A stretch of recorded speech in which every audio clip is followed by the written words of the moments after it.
The show will begin shortly.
Anyway, that's where I enjoy fingers. Okay, hi.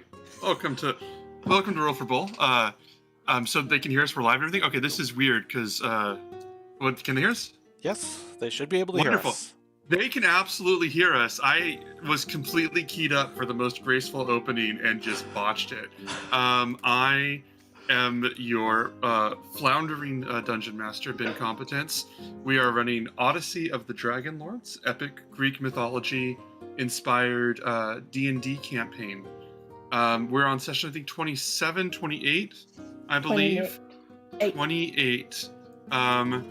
28. Excellent. These are wonderful players. We are short one Krayrin, one grumpy elf, who will be here just as quickly as they can. Hello, Feather Burb. It says it's your first time in chat this session. We are so glad to have you here, and you are completely encouraged to talk to us during the session. If we have a moment, we'll respond. If someone's dying, we'll respond to laugh with you. So it's like we're glad to have you. And just to do some a brief catch up of where we were before. These four heroes have been chosen by prophecy to help save the continent of Thylia. Continent of Thylia full of mythical races of minotaurs, satyrs, sirens, medusas, and centaurs. And then the races of where you know more from the fantasy world of elves, dwarves, humans, came here, Tritons, my apologies, came here a while ago.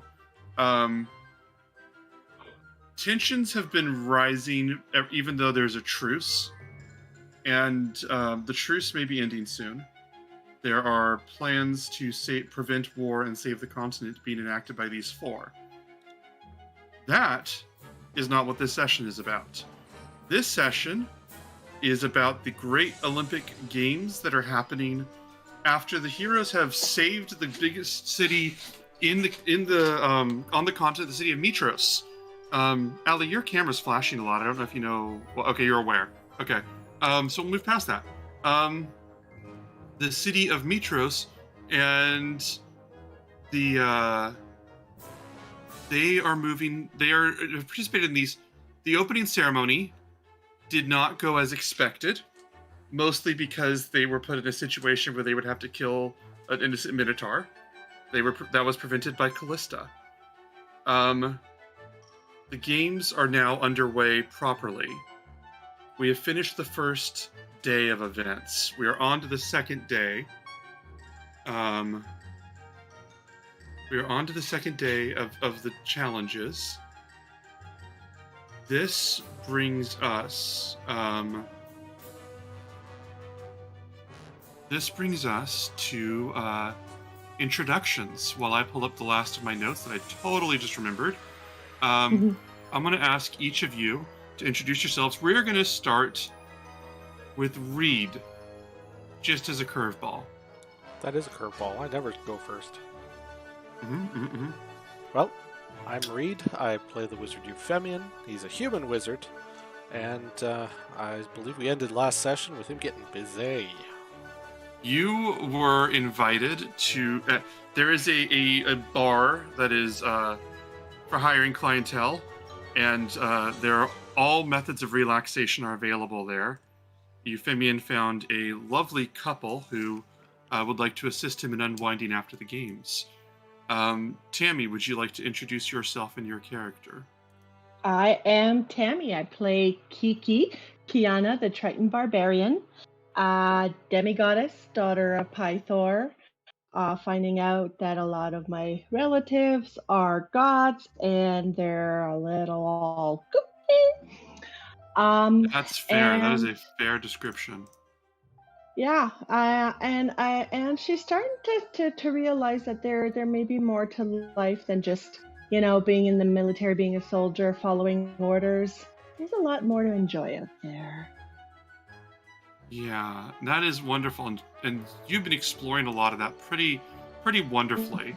I think that you and Euphemion had a bit of a kiss recently, and also been consulting with meeting with some new friends at a spa day with Kyra, the goddess of music.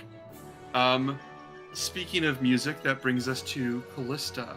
Allie, would you care to introduce yourself? Okay. Hi, I'm Allie, and my character is Callista, who is a satyr bard celestial warlock multiclass. And yeah, I'm just always here to have a good time and then occasionally do something off the wall. That's fair. That's fair. We ended last night. By the way, is anything you guys want to announce before we begin? Anything you want to say? Anything like that?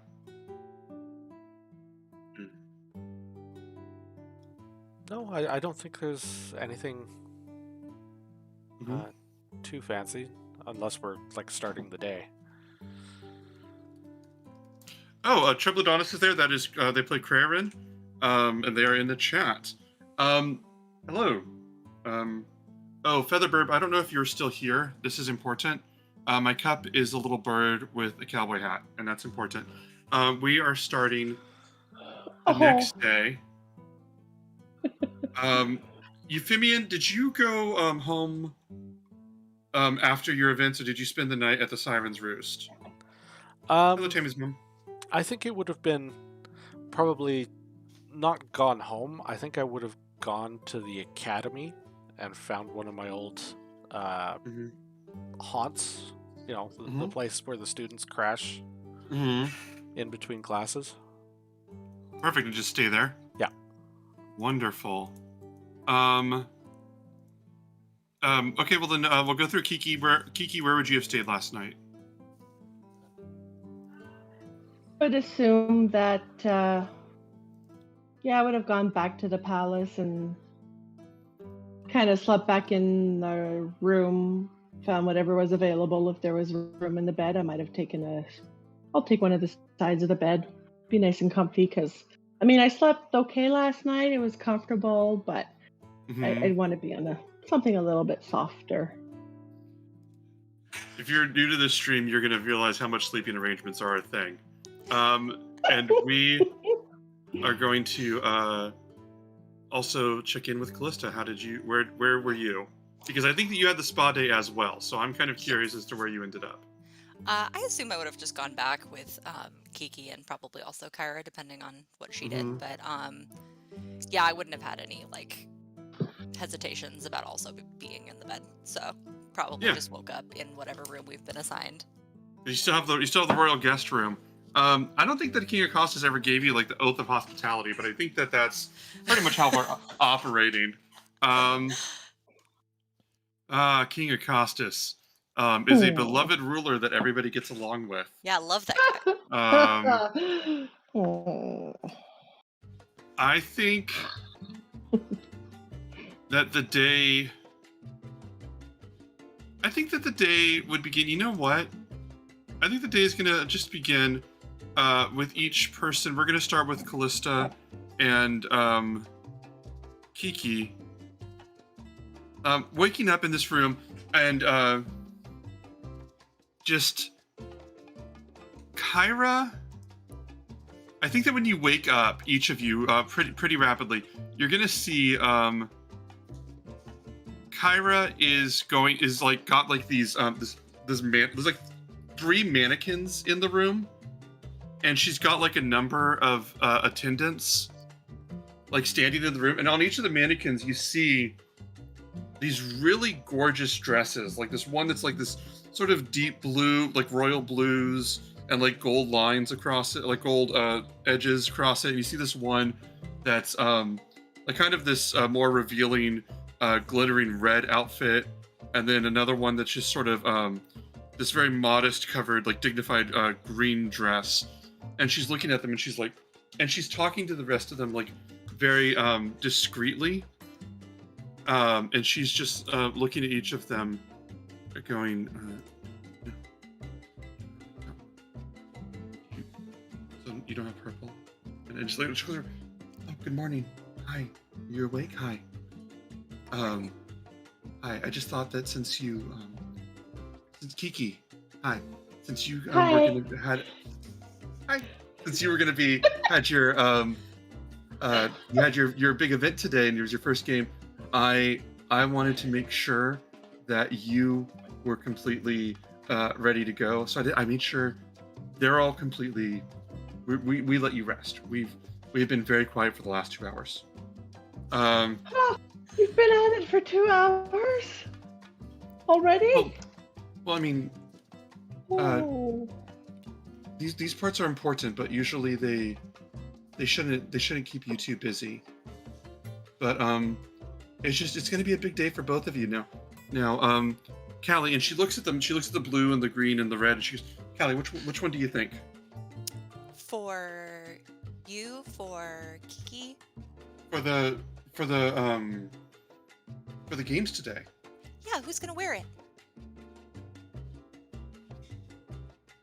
I mean, you're Yeah. going to be sponsoring Kiki. You're going to be out there. Euphemian was up there the other day, and it just occurred to me that you guys have to look really good, and you have to make a presentation. Now, Kiki, I know that you this isn't you don't really want to worry about fashion and everything, and I get that. But Callista, I know that you want to put on a show, so I do. blue, Oh. red, green. Uh-huh. Well, Kiki, if you want one, I will get you one so fast. I just didn't think that you'd want one. But if you say the word, and she points to like one of the Wait. attendants, Which game is it we're doing today? the first game you're doing today is the jumping event. The long jump. Okay, so I definitely don't want to do a dress for that. She goes, I can get you some sort of athletic thing. I don't know what that would be. We could just get you like maybe a good belt and like a skirt to go around. Or no, that would be constricting. There aren't really a lot of rules on clothes at the games. I'm just gonna put it out there. Well, if I'm jumping in sand, I definitely have to wear clothes. I definitely have to have something on the bottom half. So Okay. maybe something like a nice little, like a little leotard thing, maybe like a little red suit with like a red, some sort of red or gold trim at the top, and maybe a design or a belt that kind of looks like a skirt, but it doesn't hang too low. And she just goes, I mean, okay. if there's something. If not, She goes- I'll just. Give me just a second. Just let me see. And she like throws like this sort of dust, and when the dust is like this haze, and when it settles, you can see like this dress, the red with the gold trim and everything, or like the top with red with the gold trim and everything, just completely aligned for like your top half, like you described, and then just like this very practical leotard at the bottom and everything. And she's using minor illusion to like really phenomenal effect to like make this whole thing. And she goes, changes? Yes, no, changes. Love it. She turns to the attendant. She turns to two of the attendants and goes, "See this? Memorize it. Have it back in 2 hours." And she like makes it disappear. And go. Wow. And she goes, "I am so sorry. I didn't think about it. I just assumed, and that was presumptuous of me. You can't. You get headcanons, and that's not what's actually happening." And she looks over at It's fine, Kyra. It's fine. Thank you for everything you're doing for us. Thank you. Callista, what do you want? well, if Kiki's gonna be wearing red, I guess I could wear red.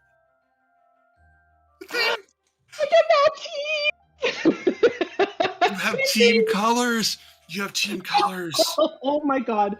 Okay. Yep. Oh my gosh. Oh my gosh, if you end up together, like this whole color palette with like reds and blues. Okay, no, that's not this. That's not this. But reds. And she looks over and she points over to the only attendant that's there left, and she goes, she wants the red. Can you? I mean, we already measured it and everything, but can you just double check? And she just like and he this man sort of stands over and points to it, and she goes, "We have your sizes and everything. It's fine. Come try it out." Okay, I'll change. Yeah, she comes to change, and yeah, you just have this very gorgeous, very I don't know how to describe the dress because I'm not really good with visuals. So I will just say this dress is like very. Oh, hello. It's very much the vibe of this dress. Is the Oh, best wow. description I can give for it. I talked about on Twitter recently. I do not use actual descriptions. I use metaphors. So Kyra's looking through, and Kyra's looking at you guys and goes, "Okay, are you ready to go to the Coliseum? Or is there anything else that you wanted to do? We have to find, what was it? She goes, okay, we have to find, Euphemion because he didn't come home. I'm sure that's fine. Yeah, I can do a quick look around the city. Shouldn't take me a couple hours. Do you think something happened? No. And she sort of like walks over to Kiki and goes, "How do I put this? He is a really beautiful man who was just on the winner's stands at the Great Games. I'm sure he's fine, but I'm sure he's busy." Well, as long That's as fun, you right? don't- As long as you don't think that anything bad happened to him. I mean, I didn't think anything until you said that. Well, I mean, he's been through worse. I don't think there's anything the city can throw at him that he hasn't been able to weather with the four of you. And I mean, That's true. He's not Craig. and she looks over at Craig. As I tap a lump, but I assume the lump is in the bed under the blanket. Is Craig. Cray is in the corner, like on a couch in the corner, just passed out, according to the Oh. chat. Because she just put that in I'll there. check a pillow. Yeah, I'll check a pillow as I say that. yeah, Cut to Euphemion in the baths with like a mimosa. yeah, yeah. That married couple rising out of the tub. Yeah.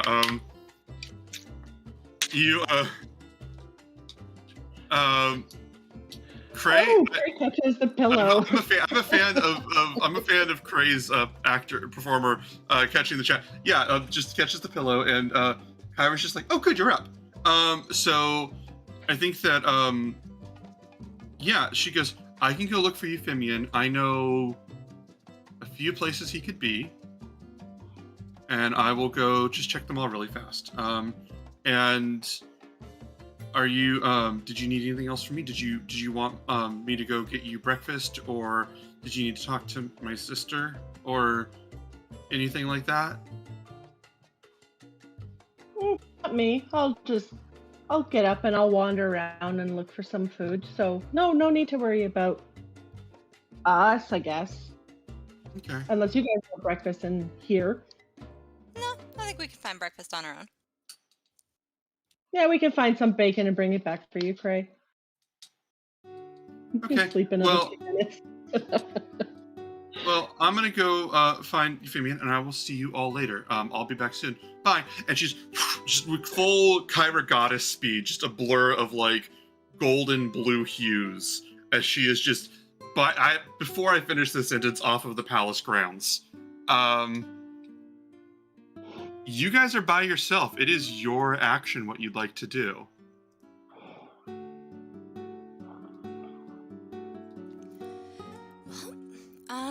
I don't think I've had time to do my makeup yet, so I'll probably start doing that. All right. I'm just gonna kind of lay back with a little bit of a groan. Well, I wasn't nervous up until now. Now with the outfits. I'll just put the pillow over my head. You're gonna be great. Don't even worry about it. And hey, as long as you look great, honestly, people aren't even really gonna remember how well you do, unless you do really well. Well, we'll just have to see what's in store with my legs today. Also, full transparency, I kind of might have overpromised a little bit with the my intention to help with the jumping and all of that. I sort of talked to Valis about it, and she kind of implied that like maybe it wouldn't be the smartest move to like cast some serious magic on you, because it would kind of engender ill will or something like that. It's it's supposed to be aspirational and all of that, but quite frankly, after the shit that Acostas pulled yesterday, I'm not terribly concerned. Pose? So, just let me know if you want me to um, basically give you a pretty big boost. But I wasn't planning to, but I will if you want.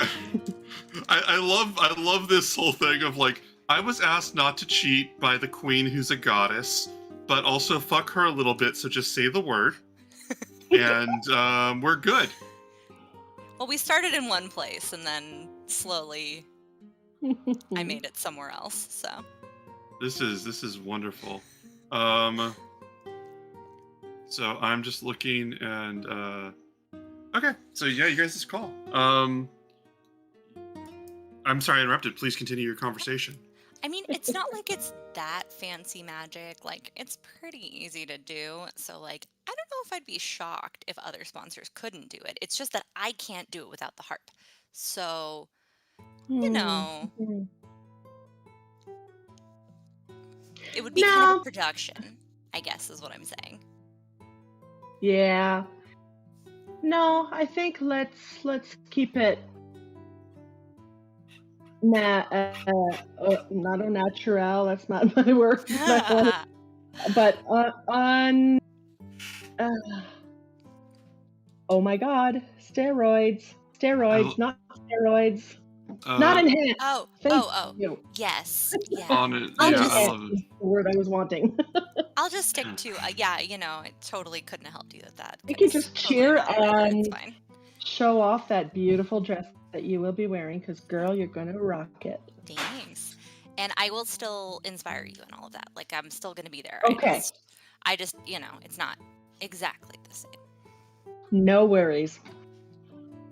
There's a bit. There's a knock on the door. For just a second. Sorry. Yeah, I need to move my camera a little bit. 'Cause it's pushing down. There we go. There's a knock on the door. Just sort of just a powerful, sharp rap. And I think the door would be closed at this point, or not closed, but like mostly closed, like leaning closed. And you just hear this voice that just says, am I permitted to enter? Is all well in there? You would Very recognize the voice of Commander Gaius. One of the, to summarize for people before, there are, to oversimplify a shit ton for new viewers, there are a lot of political treaties and boundaries, and this guy worships the antagonist of the campaign, but for a lot of political reasons, these guys aren't, nobody in the scene is allowed to actually take action against each other, but they all know where they stand, just to catch people up. But there is just a knock on the door. He says, am I able to come in? I'm going to look at Kiki. I look at Callista. Okay, well, I don't know. What do you want? To speak with you for a moment about I mean, you're speaking with us now. I don't know yesterday. that you need to be in here. You're not We're wrong. getting ready. We're getting ready. So, can you speak to us this way? I can speak to you this way. I can do that. Yes. And you see his voice on the other side. He says, "What you did yesterday, brazen." Almost as brazen as trying to kill a goddess, would you say? More or less. We are all carrying out the wills of those that we follow. There are treaties and there are agreements in place. And I wanted to speak with you about that. We can discuss the other concerns you have afterwards, if you'd like. But there are promises made to the 5 gods and 2 titans to welcome peace in difficult times. Sidon graciously allowed the commencement of these games that I think it's fair to say primarily glorify the travelers, the traveling races, as well as the gods. And all he asked in return was an observation and offering of his own greatness. You did not violate the agreement yesterday, but I have concerns that you wish to disrespect or make a mockery of it. Well, I have a question for you. If Sidon is so concerned about the native races, how did he feel about the fact that King Acostus was basically asking us to murder one of the native race representatives at the games? Did you have a chance to like pray to him? I don't know. I don't know. Our gods are just like, we just talked to them. So like, I don't know. If you haven't had a chance to talk to him yet, that's fine too. I do speak to him every day, and I have concerns about that as well. I can share those concerns with you, but I want to know how you're feeling about the arrangement that you chose to move. How I'm feeling about postponing the murder. There was supposed to be an offering. Innocent participant to the games. Feeling okay about it right now. We're working on an alternative. Do you have any There's suggestions? still going to be an offering.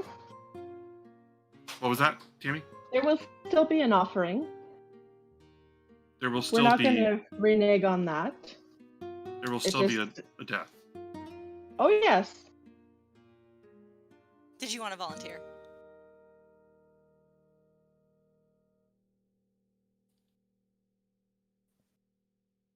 That's how Fiona. we feel about it too. That long silence. Kiana, you've seen the toll that these treaties can take on people. Mm-hmm.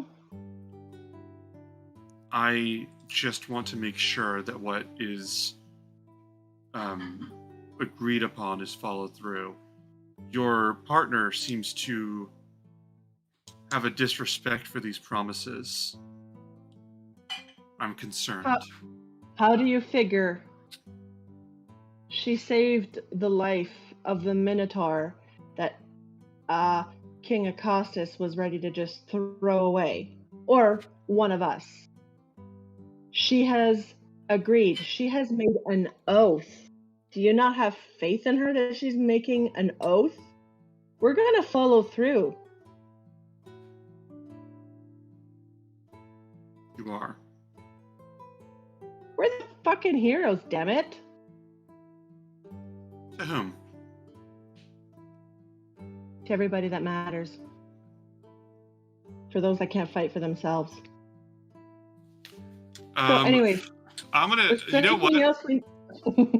As surprising as it is, Jin is calling for an insight check as Krayerin. I'm gonna roll that for her. She rolls an 18. Playing from Hell yeah. Twitch chat, which is something I'm gonna look into more in the future because I'm enjoying this. Basically, Cray, you can hear. You know what? I'm gonna. You know what? Even at 18, I was gonna give you a problem because you can't see him. You can only hear him. But at 18, that's fine. What does that fucker want? What he wants right now is what this fucker wants is he genuinely is loyal to Sidon, and he genuinely wants Sidon to get the respect he deserves. From his mind, he's like, I don't trust you guys. You guys seem to always have angles, from what I can tell. You didn't. Again, this is the guy. Like, whenever you guys first came to the city, they gave you like 4 choices, and you picked the 5th one. So he's mostly trying to figure out, like, are you guys going to keep your word, or are you going to do something that embarrasses Sidon? He's genuinely like an ambassador trying to probe the situation right now. And I can just say, since Krayerin can chat, but is a little limited, I will allow the others to have picked up on this, just for the ease of gameplay. But he will just say, can we be honest with each other? And he does mean that, Cray. It is a sincere request to speak honestly with each other. I don't see any reason to lie.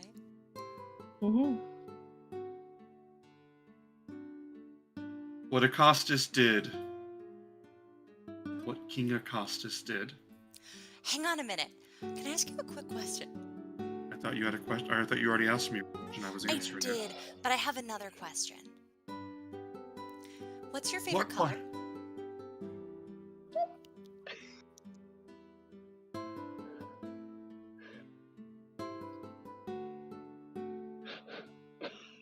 If there's nothing else that we need to discuss here. No.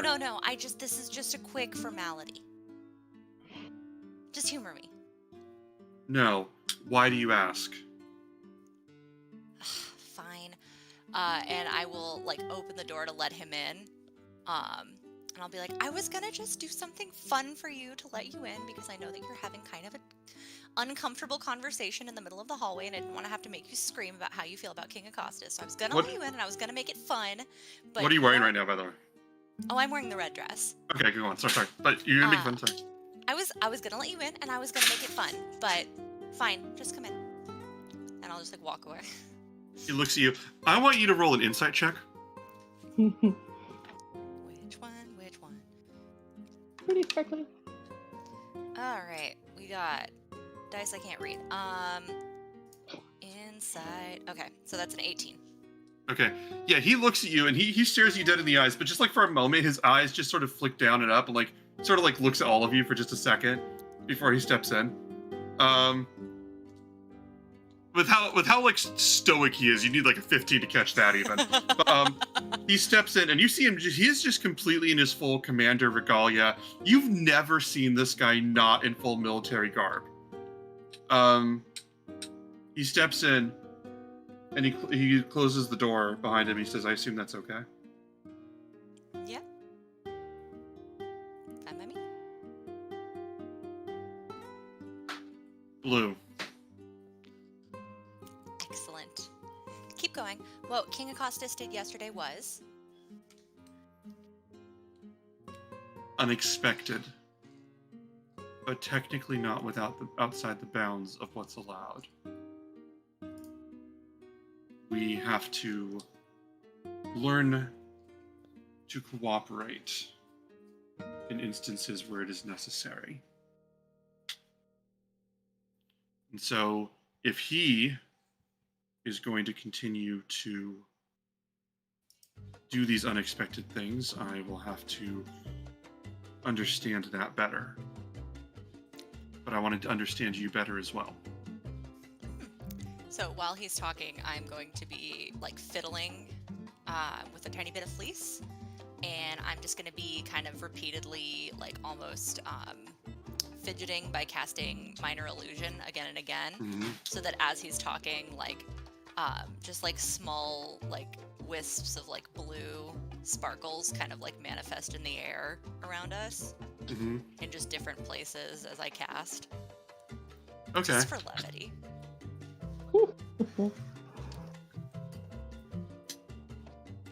Don't. He looks at all of you, and he's genuinely just in military attention the whole time. And he looks at all of you. Hello, Fatima, and he says, "You have a platform at the games to represent the best of everybody on the continent." And he looks at Callista, and he sort of looks at her satyr horns for a second, and then looks back at her and says, "Everybody. Not just the people that Acostus cares for or told you to care for." Do you have respect for the gravity of that? I mean, I think I do. I feel like I do. Real quick question, DM. He's a human, right? Mm-hmm. Okay. Absolutely. Sidon has wanted this continent to be as it should. And I have a respect for that vision. Even as others try to corrupt, malign, or change history. Just make sure that you're doing what's necessary and what's correct. Is there anything else that you wish to discuss now that I've come here? I will look at Kiki and Craig and see if they have anything they want to say. I'm braiding my hair. I'm doing 2 little braids, 2 Dutch braids, all the way down with my hair. Just listening and watching. Nope. I'll just shake my head. Cray's been just chilling on the couch with a pillow in his hand. Well, between us, do you have any recommendations for what you think the right thing is? Because I want to be honest with you, I don't give a lot of weight to your suggestions just because I feel like you have made some questionable choices in the past. However, who here hasn't? And I just thought that, if you're going to come in and advise us, you may as well give us some actual tangible advice. So do you have any suggestions? Is there anything that specifically you're looking for? Make the offering good, notable, important. You promised something that would be worth the wait. Do not make a mockery of this. Even if you fulfill your oath and the oaths that were used to comprise these games, Sidon will not be pleased to know that you used your stage to make a fool of him. If you require further guidance, you can speak to him yourself. I assume you mean at his temple, correct? Yes. Duly Or, noted. if you wish, you can consult with his sister Lutheria at her temple. They have their own wisdom that is not often appreciated. Congratulations on your 2nd place, Craven. Are you competing at all? Why would I? Why wouldn't you? This is such a great honor. I have a greater honor that I work to uphold every day. I must go. I have Other people business to bother? Be well. And he just turns and sort of bows like very robotically, and then just turns and walks away, leaves you guys there. I'll give you guys a moment if there's anything else that you want to do right now. As he turns, I just want to make one last showy puff of blue sparkly smoke, right in front of him in the doorway, so that he can walk through it dramatically. When it comes through, he's gonna stop. He's gonna stop and he's gonna look at it. And you see his body, from behind, you see his body start to tighten up, and you see him just. And he literally just stands there until the dust disappears so that he doesn't have to walk through it. It's just an illusion. It's not going to get on you. Nope.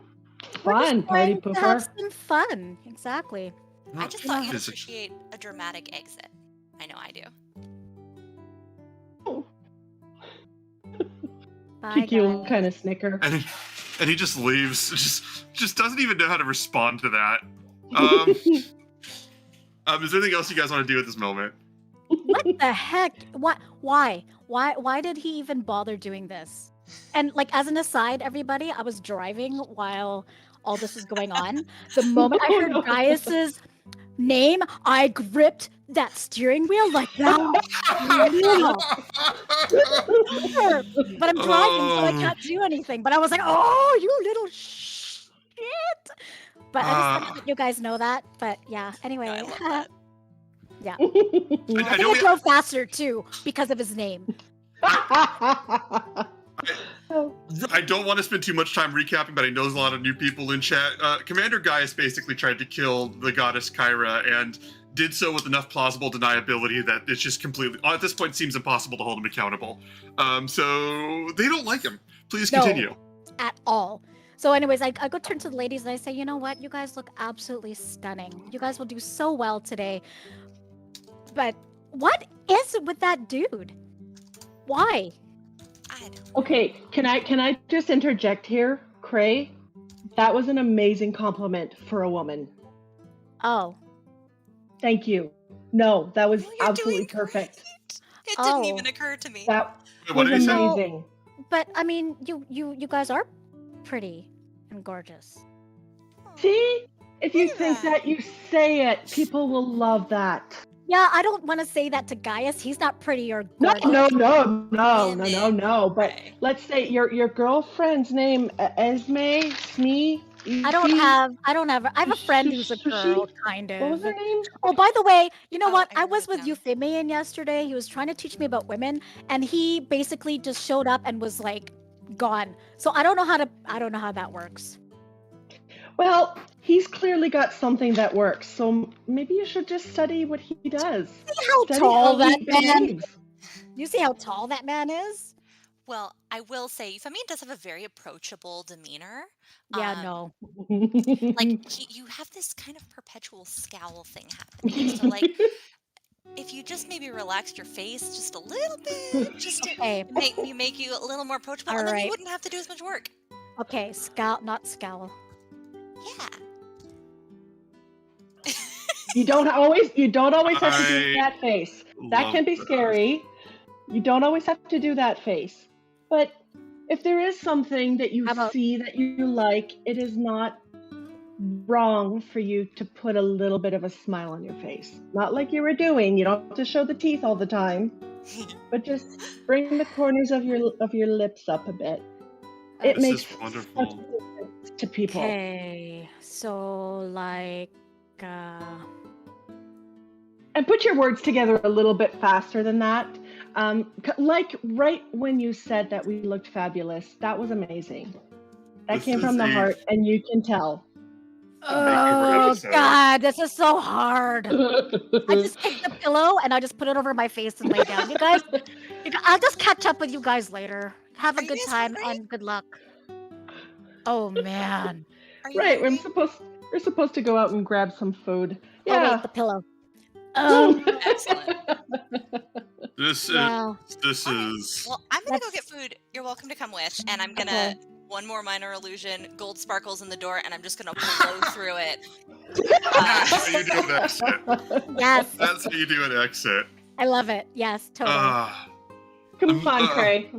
Let's go get some food. And honestly, Euphemian's got something good going on. You just gotta study it and just take notes. How he carries himself. I How he talks. tried. I literally. Okay, you know what? And we just go off in the distance. I tell her You're about kind how of going on about that. about how I tried to take notes. Yeah, and there was like literally nothing. okay, we're gonna cut. Euphemian, at the university, can you want to describe where you are right now? Because I given who your character is, I like sharing the description responsibilities for this place with you. What And I'm also, I don't want to. Yeah, what I'm anticipating is that, there's probably like a little nook that's known by the students and the people who work in the library, where like you climb up one of the library bookshelves and actually get up on top of the library and on top of the bookshelves and sort of in between the two bookshelves. There's Mhm. just like a little nook there that's just perfect for hiding out and, avoiding responsibilities. Perfect. I think that so you're asleep right now. Where would your mind go in that time? If you were like, given what you had, I'm gonna let you describe what kind of dream you're having, or nightmare, or whatever. What would it be about? I'm thinking probably something very weird and esoteric, like, Mhm. pigeons being made to march in a marching Yeah. band. I'm gonna say you're seeing pigeons. Oh, sorry, go on. Just like I have to go through and teach these pigeons to march. Yeah, you're seeing you're there's like these pigeons marching. I want to say it's like going through sort of this sort of Escherian, non-Euclidean room of these pigeons just marching in like circles all the way through there, and you're just like looking through all of these winding shapes, and then you just hear, and in your dream you hear this voice behind you that just goes, "So is this about your schooling or about your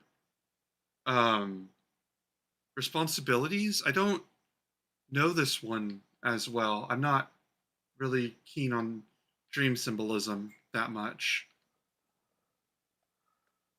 If you were to, you would immediately recognize the voice of Kyra, by the way. Okay. So, The pigeons is his subconscious working out what Cray was looking for. He's trying to teach Cray. Oh, perfect, perfect, perfect. I. What do you mean? I've got a marching band to be at this afternoon. Oh, no, I know, and it's serious, and I don't want to disrupt your pigeons.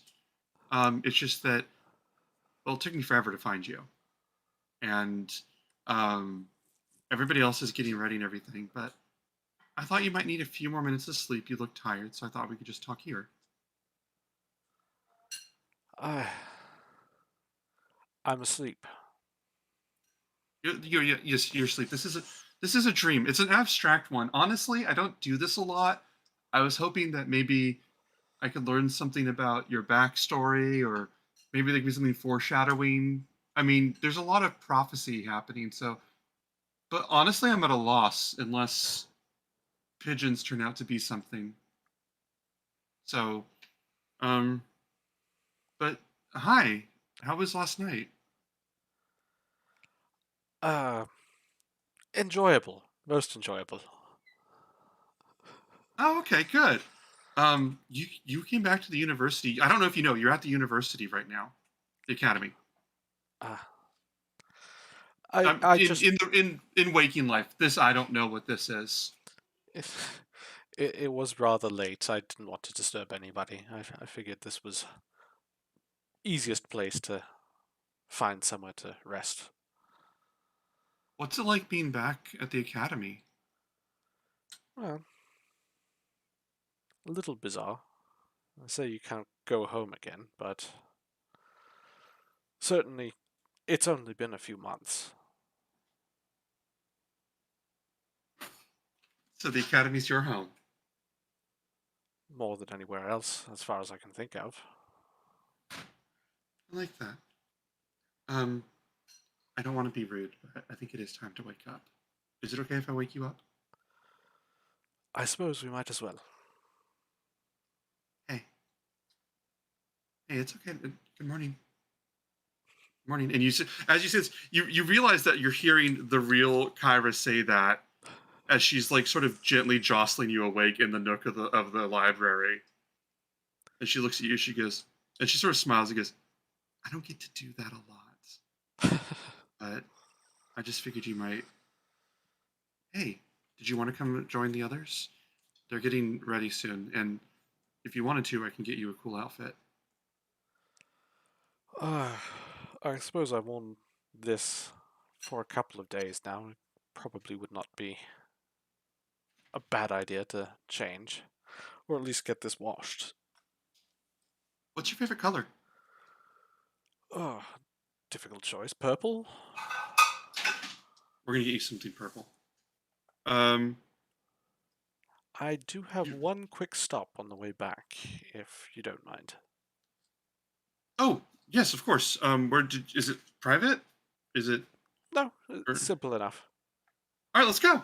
And she just completely, and as you see this, she's writing. She's got this scroll floating next to her, like this quill, and she's like, sort of like gesturing with her finger, writing the notes as she's walking with you, and she's just like, I don't think pigeons are going to come up again, but I have to have everything, and I can't write when I'm in there. I've got to keep the rest so- of them in line anyway. Okay. Where are you going? I would like to just stop off at a store that sells, supplies and pick up Mhm. some paint and a paintbrush. Okay. Okay, give me 1 second. Paint and a paintbrush. That sounds excellent. So one second, I just got a message that I have to check right now. Yeah, you should be able to get that pretty easily. I don't know the exact. I would say like 5 silver. Yeah. There would be some. There'd be easy enough places because there's like large marketplaces, open markets in the road and stuff like that. And then there'd be some more enduring businesses around there that you'd be able to find one in. Excellent. My camera's at an angle where every time I check my notes, you guys lose me, and I regret that entirely. So so you're getting this. What colors are you getting? I feel like this is relevant to my malarkey. Just black. Okay. Okay, yeah, you're doing this. You get the black paint, perfect. Is there anything else you want to go before you head back? Not unless Kyra has a place in mind for the outfit, or she's just going to take us back to the palace for that. She would want to just take you back to the palace. Let me see. Give me one moment while I'm looking at that. She would just take you back to the palace. As you're heading back, let me pull up my notes here on this bit. As you're heading back, you would see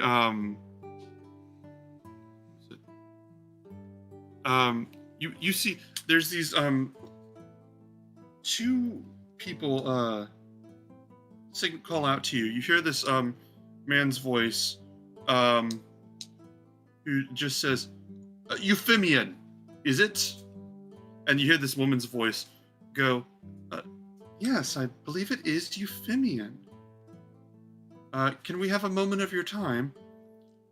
Yeah, if we can talk to you for just a second, that would be much appreciated.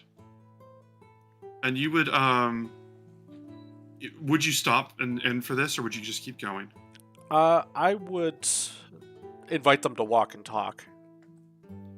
All right. Walking with you, and you see this tall, very tall man with black short hair in his mid-20s, and this woman also in also with this black short hair, and they both have green eyes, and I want you to roll a religion check. Okay. This whole campaign is just the religion check coming up more than it does anywhere else. It's a 14. 14. 14. This is easy enough. You can see they've got markings on their arms that are sort of. There's lots of different symbols for each of the gods and titans because they're all known for lots of different things. Kyra is the muse and the goddess of music, and also she runs really fast. There's lots of ways to denote how they're worshipped. I would say right now you see this. They both have tattoos that look like a ring of flowers with grapes growing from different parts of the it's like a ring of flowers interwoven with like vines of grapes, and you would recognize that as as one of the more the symbols of Lutheria, who is known in this area for the quality of wine she brings, and also the flowers that are so known in her dreams. And they look to be walking with you, and they both walk on either side of you, and Kyra's with you, but they just completely talk past her as if she's not there. And one of them, the guy just goes, "My name is Trellis, good to meet you," and the woman goes, "Septia, good to meet you," and he says, and they just keep talking. They're going to keep talking to the point where you have to jump in, but they're Trellis just says, "So we understand that you were here on behalf of Versi," and Septia goes, "Yes, Versi, you completed the task she set out for you, is what we've heard about." And Trellis goes, "Congratulations on this. You're working very hard." Septia goes, "Very hard. But as you complete each of them, you see, we have no quarrel." And the guy goes, "No stake," and she goes, "No foothold in what's happening with those struggles with the gods and their games and whatever's happening." And he says, "It doesn't concern us in the slightest." And she says, "But the thing is," he goes, "the reason we bring this up," and she says, "is that we're given to understand that you have something of interest And Kyra just goes, What do we have of interest? You two are... I mean, don't get me wrong, I very much love that you have an aesthetic, but what's happening here? And he looks at...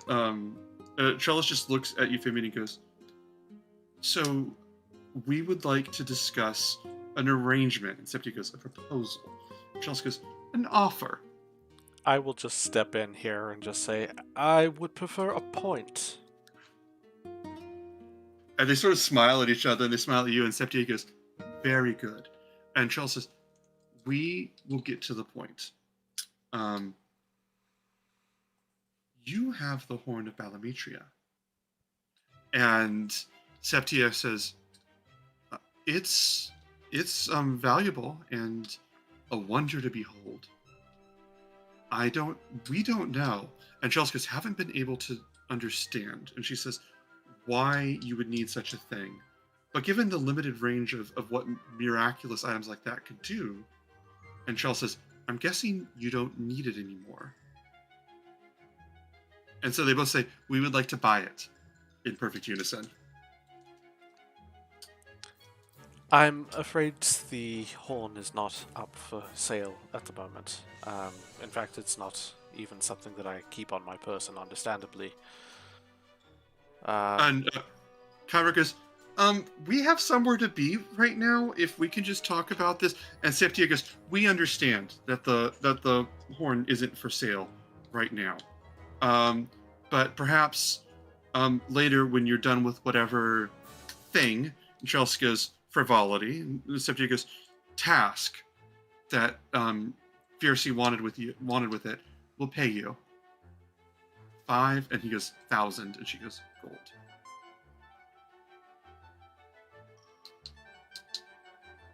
Kyra goes, do they have silence? Because you can hear me, right? Yes, I can hear you, don't worry. Okay. And she just sort of like looks around. She has just like never not been in control of dialogue before. And she's just like, what is happening? I Yeah. have to admit, it's a tempting offer, but at the moment it's not something that I can make the choice about. Is there a way for me to contact you after I discuss it with my group? And Trellis goes, well, you can always meet us at the temple. And Septia says, or you can send for us. And Trellis says, we like to be accommodating. Of course. I will talk it over. I promise to bring your proposal to my friends. Right. And they said, thank you. And if you are still in the mood for heroics, and Trellis says, champion's work. She says, paid opportunities. We could use some help at the temple as well. Nothing untowards. We just could use the assistance of someone with your level of insight. Trellis goes, we'll meet again, I'm sure. She goes, positive. And they sort of look at you and smile and sort of flourish and and just walk away unless you want to say anything else. I'll just, nod good day. I'll sort of lean over to Kyra. Now I think I need a bath. What the hell was that? I'm going to give myself the quick pat down, make sure that I got everything. I haven't taken my Hmm. wallet. Do a perception check. Do a perception check. Okay.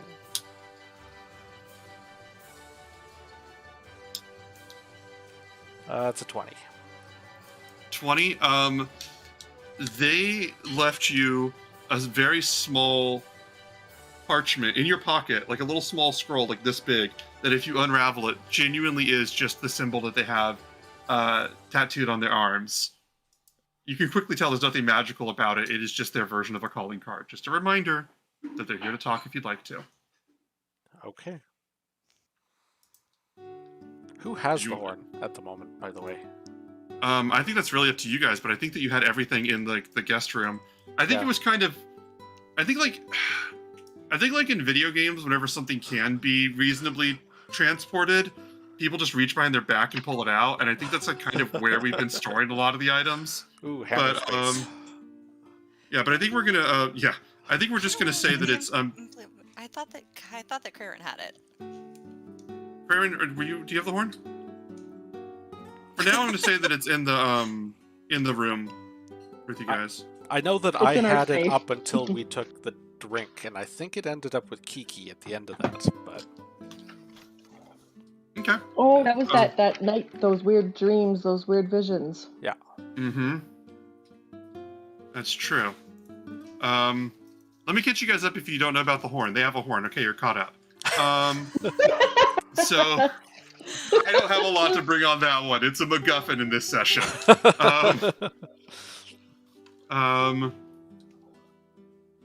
What was I gonna say? Is there anything that you guys or I would say you can be back with the group if you'd like, okay, unless you want to do something else. that's all I had in mind. Okay. Then that would bring us back to all of you guys being reunited in that room. Kiki, you would have your dress at this point, Okay. or your your sports uniform. Yep. Would like how much time do we have before we go back before the game starts? Right now, for the duration of the games, I'm kind of operating on your guys' time. When you want to fast forward to being at a game, we can be there. When you want scenes like this to take a while, we can be there. Because honestly, the whole Great Games is paced out to take 7 days. And 7 days without like an explicit conflict, I'm gonna let you guys control the flow of the narrative a lot. The only reason that I was asking is because if we had, that's exactly what I had in mind, that suit. What? I just couldn't remember what the bottom looked like. Wonder Woman or Linda Blair changing into Wonder Woman. Oh, wonderful. Maybe a little wonderful. less blue in the bottom part, but yes. Kind of like the Wonder Woman outfit I was thinking of. No, the reason I was asking in terms of time frame, me and Cray went and grabbed breakfast, maybe Callista as well.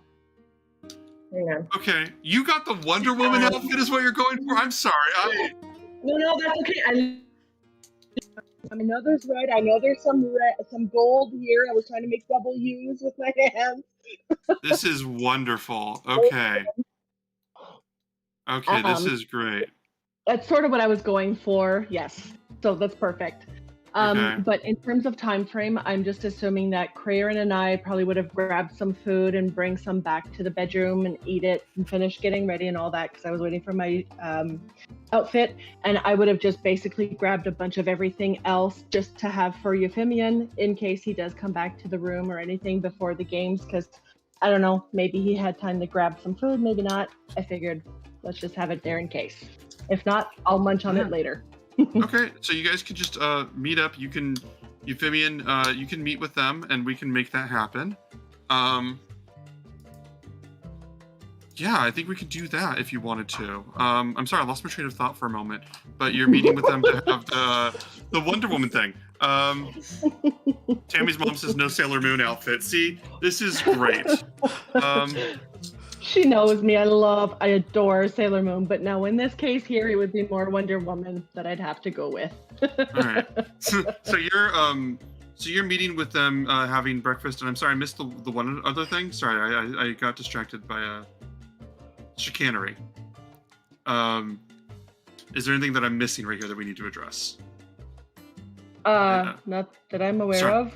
I blanked for just a second. For some reason, I just like my train of thought got completely derailed. Like when you empty a cache at a computer and you start over again. You guys meet there. Then I will put the call out for anybody else. Do you guys want to do anything besides breakfast before we head to the games? Not on this end. What other events are supposed to happen today? Is it just one a day? I can't remember. It is just one a day. But I can definitely increase that. And I can consolidate them as we go on. But it is just the one a day for right now. And the first one right now is the jumping. So that is the main event right now. So we head to the Colosseum at the base of the mountain. Once again, just the number of people just crowded around. I think some people sound different, like different flags and sort of pennants to like represent like different champions and also different like causes. And you would see a few of them there for Crayrin and Kiana, just look at their names on them, and then just people talking. And you, as you're heading through, Bulbug emerges through the crowd and sees Kiana and or Kiki. And did you tell him to call him Kiana, or what'd you call him to call you? All right. And he just looks at you and goes, Kiana, hello, hi. Yeah, Kiki's good. I told him Kiki is okay. Kiki, hello, hi. Sorry, names. Good morning. Morning to Hi. you. And he looks at you, and he holds out his hands like when he's like, do we hug? Is that what we do? I guess I'll do like Cray because with him I'm not sure. I'll just kind of okay. Okay. Sure. And he just pulls you in, and he just pulls you in. He's like, okay. And he pulls you in real tight. He goes, really good to see you. Just let me know if this is too much, okay? And he's like, okay, sorry. I got good news. I'm going to be in the jump with you. I know that we did the qualifier together, but honestly did not expect to be at this point of the day, so this is good. Right. Well, good. Well, good luck to you. And he turns and he looks at Callista, and he's just like, I don't think you two spoke much since then, right? Like, I don't think you have. Really? And he just looks at you, and he just, let me think about this for a second. And he holds out his hands to you like good. He holds out his hands to you like Relax. the sort of that same gesture of "Are we going to hug right now?" kind of thing that people do. Yes. And he goes, yeah, and he lifts you up, and he just lifts you up above him, and he Yay! looks at you and goes, "I owe you my life." How often do people get to say that and be very literal? You are incredible. And you're just completely like way up in the air right now. Kiki, look, I'm so tall. She is so tall right now. I have Oh my God, Cal. Can I ask you for a favor later? You can ask me for a favor right now and later. Well, I'm not dressed for it right now, but at some Oh my point, god! He almost drops you, but he sets you down so fast because he just realized that you're like very easy to see up the dress right now, and he just suddenly like that is not at all how he thinks about things. So it didn't even occur to him, but he did just realize that he was like indirectly flashing people, and he Yeah. just like sets you down. I'm not terribly worried about my modesty, but thank you. No, I was actually just gonna ask if at some point could I ride on your shoulders? Yes. Absolutely. Did you want to ride right now? Did you want me to give you a ride into the Colosseum? I mean, I would like it, What but again, an entrance that would be. And this time he kneels down to you like on one knee so that he can get at your level. He kneels down, he goes, how would you like to be introduced? I mean, I'm just here for Kiki. Yes, but I'm here for you right now. Let's see. I don't know. I would be perfectly happy to just ride and not, you don't need to announce me. Okay. Come on. And he's like, All right, he just, so I am going just, to like, like lowers his very shoulder. uncomfortably adjust the dress so that it's like not too tight for me to do this. Mhm. He goes, yeah. Fine. If you want to be careful, that's fine. But also, like, I don't want to make you uncomfortable. But congratulations on all that, by the way. And he just goes, just go ahead and climb on. Okay. And I'll do my best to climb up.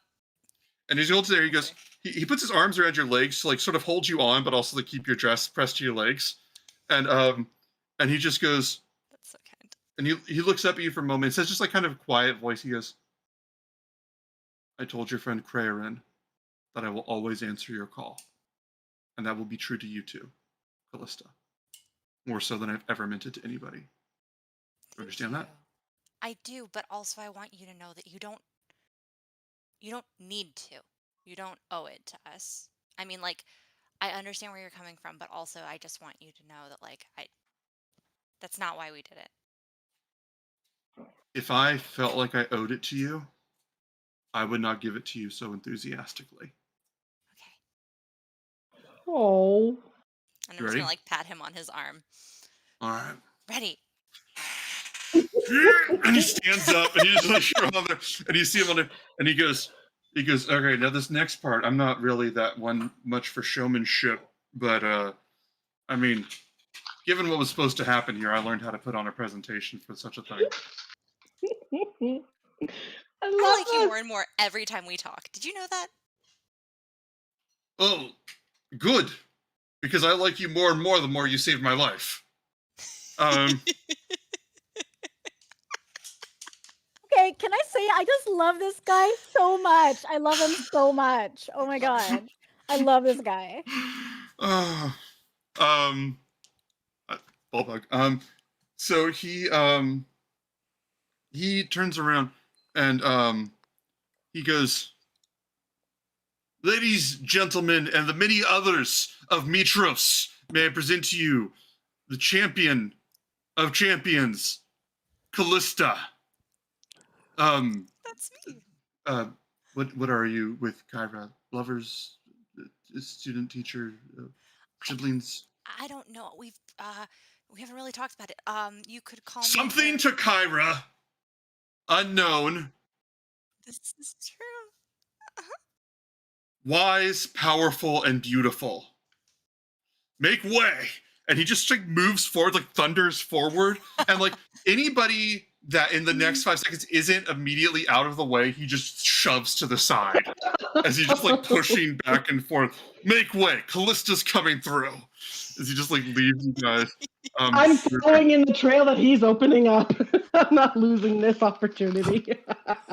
But as Kiki goes forward, I'm going to cast Prestidigitation a couple of times just behind her to create like this streamer of blue-green sparks that trail behind her as she goes. I love all the special effects here. This is great. Yep. This is great. Years of training to be pyrotechnics. Complicated thing. So as you guys are heading through, this whole scene happening, Kraerin, you hear behind you. So you all have made quite a name for yourselves.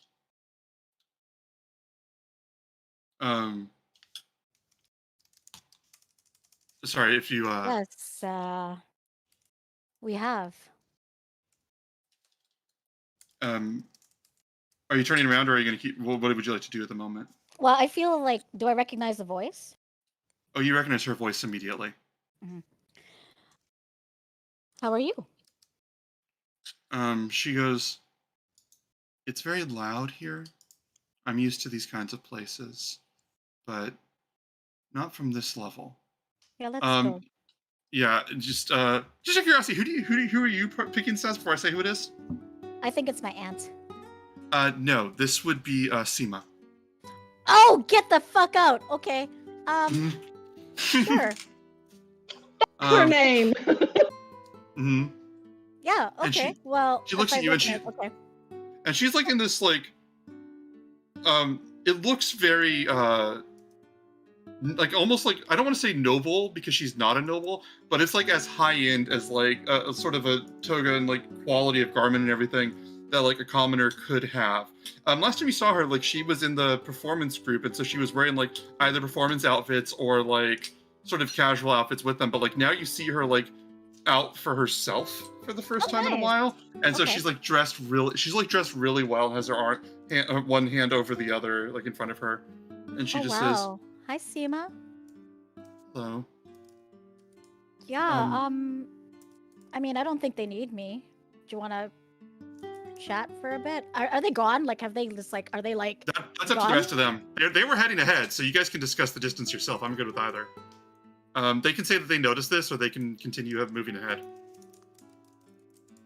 I guess they'll just say that they're ahead then. Okay. So she sees you and just goes, "We can chat." Yeah, yes. If that's okay with you, am I keeping you? Oh gosh, wow, you look fantastic. Gosh, I would imagine that Cray was probably blushing right now. So is she. She just, thank you. You look well. Yeah, well, yeah, well, you know, that's Has everything been going all right? yeah, you know, I have a dog, kind of. I think it's a death dog. Oh, Yeah. why?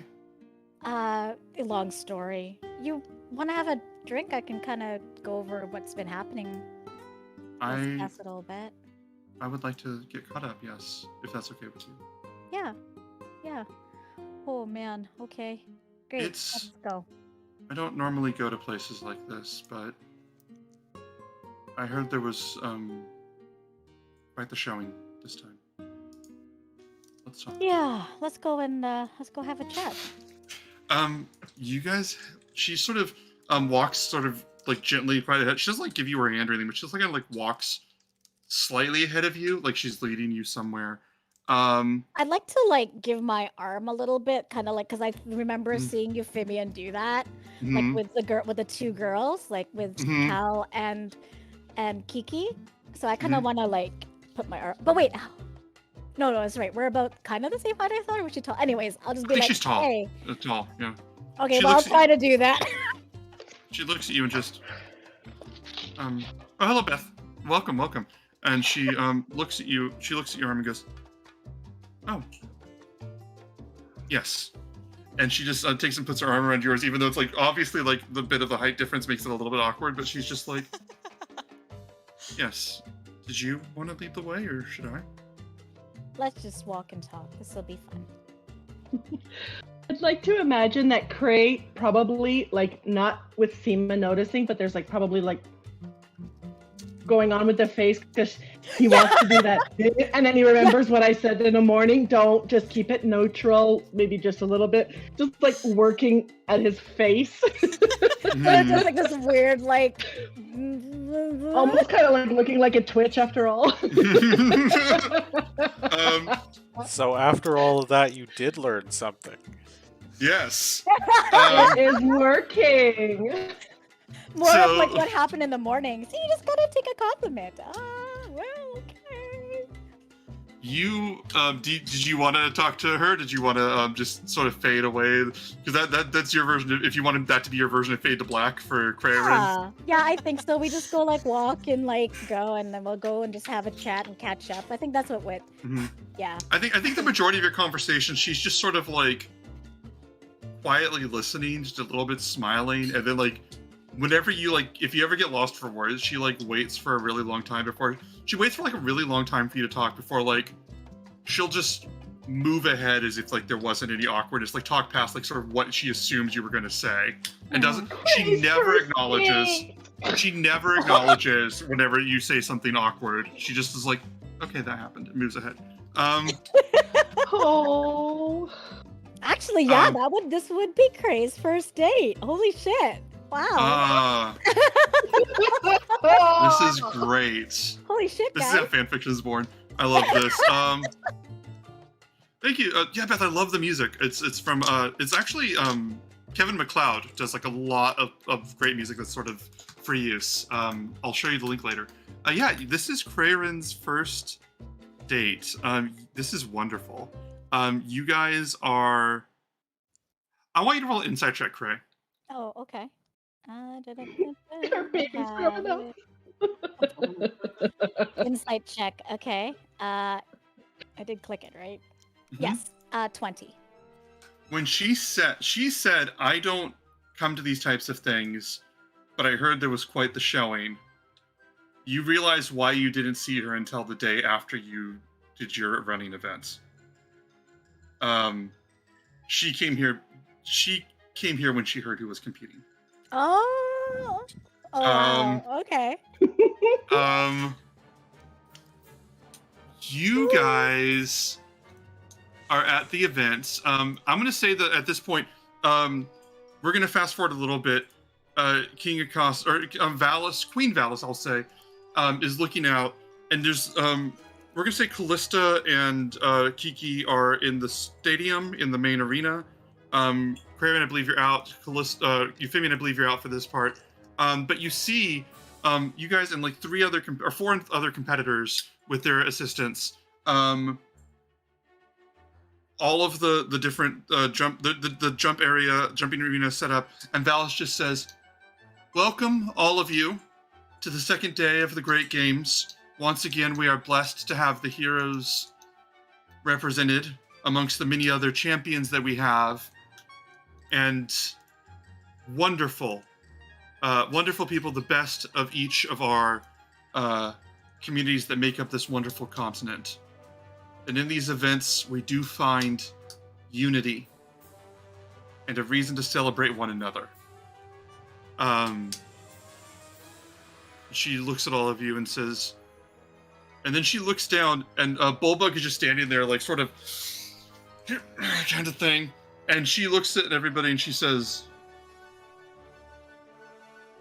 and she looks directly at Bulbug, like if there was any way to, if it was possible, she'd be making direct eye contact, and she goes, "And we are grateful for every person that attends."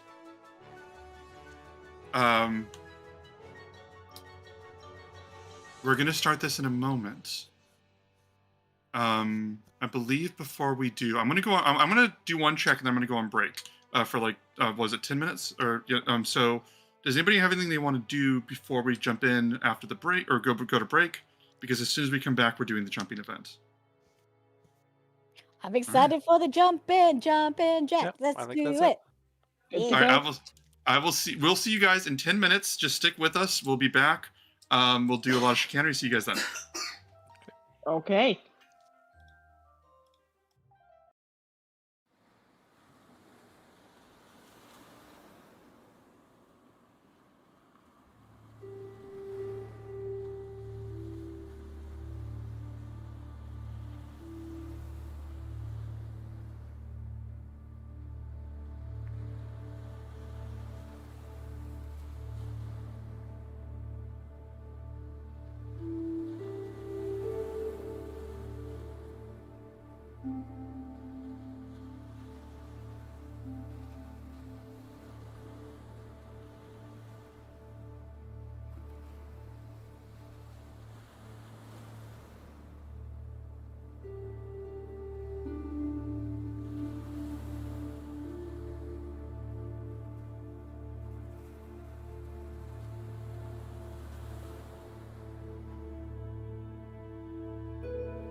would.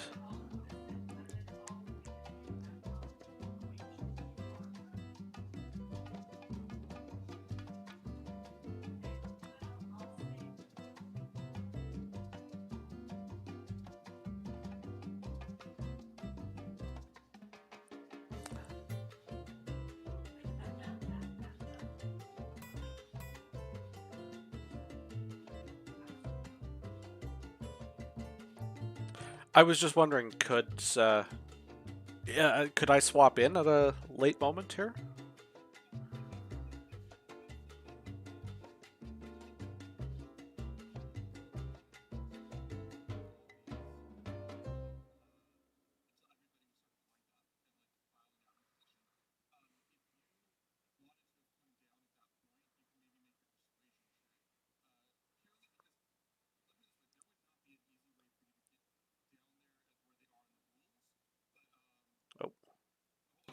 Fatima says she can't hear anything. Okay, try now. Can you hear us now, Fatima? Can you? Okay, so that what was there something off on that read? I Or- had the thing on mute, so the only one Okay. that they could hear was me. we are Sorry. here now. Okay, so to get you guys caught up on what we happened in the last 3 minutes, they are lining up for the long jump event, but it has been quietly sort of acknowledged that each long jump person gets a attendant that can boost them with magic, help them out, and but Bulbuk does not have an attendant. And Callista was offering to go be that attendant. Euphemian, I was telling you, you asked if you can go down there. What I was saying was, because this didn't become obvious until like the ceremonies themselves or the event itself started, you would need to roll a persuasion check to basically ask for an exception. Because otherwise, what you would be doing would be unconventional, but it's not obscene or unheard of, like some of the things that have happened at these games. But you would basically need to convince them that you're allowed to go, that you should be allowed to go into the arena. Do you want to Okay. try that? I'll try to make a roll. We'll see what Alright. the dice say. Roll a persuasion check. Oh yeah, no problem. 24. 24. Yeah, you come in there. You walk up to like explain who you are, and they just you are fucking just you are one of the heroes of prophecy, and you were the attendant to the silver placed medalist yesterday. They literally just step aside and assume you have business when you come in. So you'd step out of the arena. Callista, you would see Euphemian coming out into the arena. You guys can see each other. You guys can have a moment. Bulbuk just goes, "Is everything okay? Is something wrong?" I'm your sponsor now. No, you're Kiki's. No, I'm yours. What? Euphemian, you would get up at this point. You would catch up with them, and you would see him talking to Callista. You wouldn't have heard that, but it'd be easy enough for you to figure out what's going on. You guys are enough of the same wavelength that you know that they're discussing something about this. And he looks at you, and he goes, Euphemian, he goes, did you set this up, or why are you here now? I just thought my services might be necessary. Seems like something's happening here, and if you need to help him, then I can help her. I don't need any help. I'm just happy to be participating. I know, but if you win, it might look nice. No offense, Kiki. It'll look great if you win. Wouldn't it? All the time. It would look pretty damn swell, huh?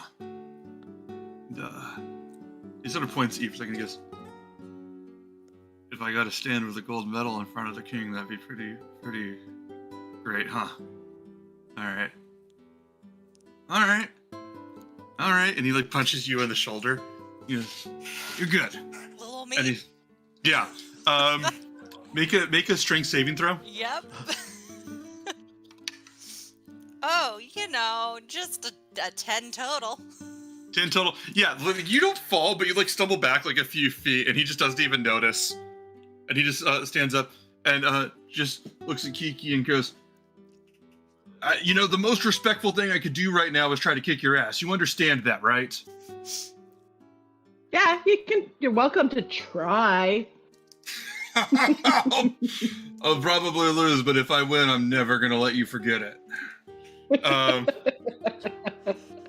And he steps in position. You would also see Hatria, Hatria, which is like the tall Amazonian warrior that you saw at the running games. You'd see Spyra, this woman that you have not seen that much. She's kind of like an older woman in her 30s. She's a human, and you see she's got like all kinds of wraps around her arms, and like one on her cheek, and like you just like she's had a rough go of it as much as recently, and she's just okay, I got this. God, didn't go through all that just to mess this up. And you see Leyland looking around.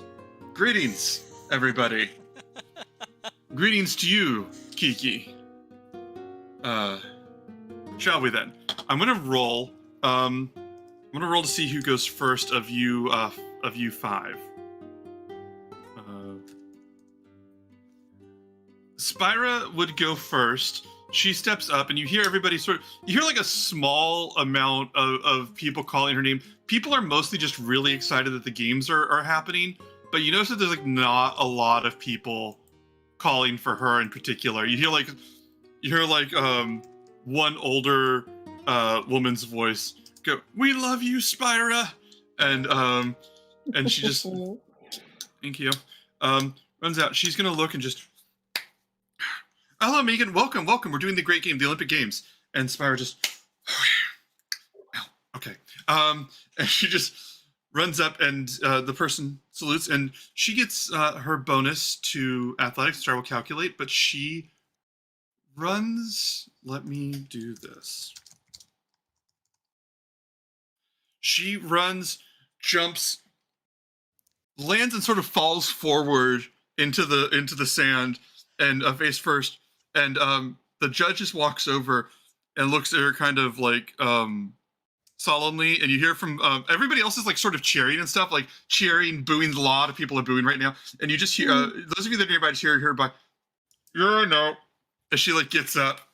She's okay, trained to hear for that. Gets up and walks. She let me roll one more thing. She ended up jumping. What was it? Oh, poor dear. She jumped about, let me get the numbers right on this. Much shorter than average is what I'm going to start with. She walks away. She does not stand a chance in this thing. As the next person rolls up, I'm going to get you the exact numbers in a second, but let me see who else will go next. I'm going to let Bullbug step forward. Callista, do you want to give him a boon? Yes. So as he steps forward, I'm going to call out something to the effect of like 3 cheers for Bullbug, friend of the prophesied heroes of Thylea and champion of Minotaurs. Oh, and I wonderful! Give him bardic inspiration. Excellent. Excellent. You give him this, and he looks at you. He looks at you and goes, "That's an entrance. That's an entrance." I By the way, Spyra jumped 9 feet. I did the math on this. Basically, the mechanics on this are that you can jump your straight strength check, or you can roll an athletics check. If you do well on the athletics checks, you get a bonus. If you fail the athletics check, you get a penalty. So you can either jump your straight strength, or you can try and like sort of make a bid to boost it. So I do not need to surprise you. I will not surprise you. Bullbug looks, he has bardic inspiration, so how much does that give him? 1 plus 1d6 for you? 1d6, can't roll lower than a 3. Okay, so he's gonna roll. I'm rolling for him as he runs up and he looks and he goes, "All right, Kiki, I'm sorry, or also congratulations." And he jumps up. He jumps up, leaps through the air, and lands. And you just hear like this moment of confusion. And then everybody just erupts in absolute like euphoric cheer. I just did the math right now. He jumped 23 feet. as he just ran, slammed Ruslan there, and he's like, yes, yes. He points to Callista, points like that wrestler thing. He's, we did it. We did it, you and me. I can't do it, but Yeah. Thank you, people of Thalia. And he looks at Callista and he winks at you for a second, and then he turns around and goes, "This is for you, King Acostus." And he turns around and just strides back and strides back to you guys and goes, "I think I made a mistake, but it was the kind that you feel good about for a while, so I'm just gonna live in that." at least you didn't make an oath about it. Yeah, that's true. And he goes, that's true. Don't do that so much. And he walks forward. He pats Kiki on the back and goes, "Yeah, it turns out I'm sorry. But Kiki, it is your turn, if you'd like." All right. What was it? 23 feet. So basically, yeah, you can jump your strength. Let me double check your strength. Is 18. So you can just jump 18 feet right now and just lock that in. Or you can roll an athletics check. And if your athletics check is high enough, it will be a boost. But if it's not high enough, it will be a penalty. Euphemian, you can also boost it. Yeah, I will give her Long Strider, which I'll assume can help on the run up. Sure. Let me double check. You keep giving me rules you just keep giving me Long Strider and making me deal with it, and I don't. It's really all I can do. Okay, I will give you advantage on your roll. Oh, okay. So you can, if you want to roll athletics. Are you going for it? I'm going for athletics at advantage. Oh, hell yes. Go, go, go. 25 and 26. 26. Oh my gosh. Okay. 26. You using the math on this. Hold on, wait 1 second. Hold on, let me do that real fast.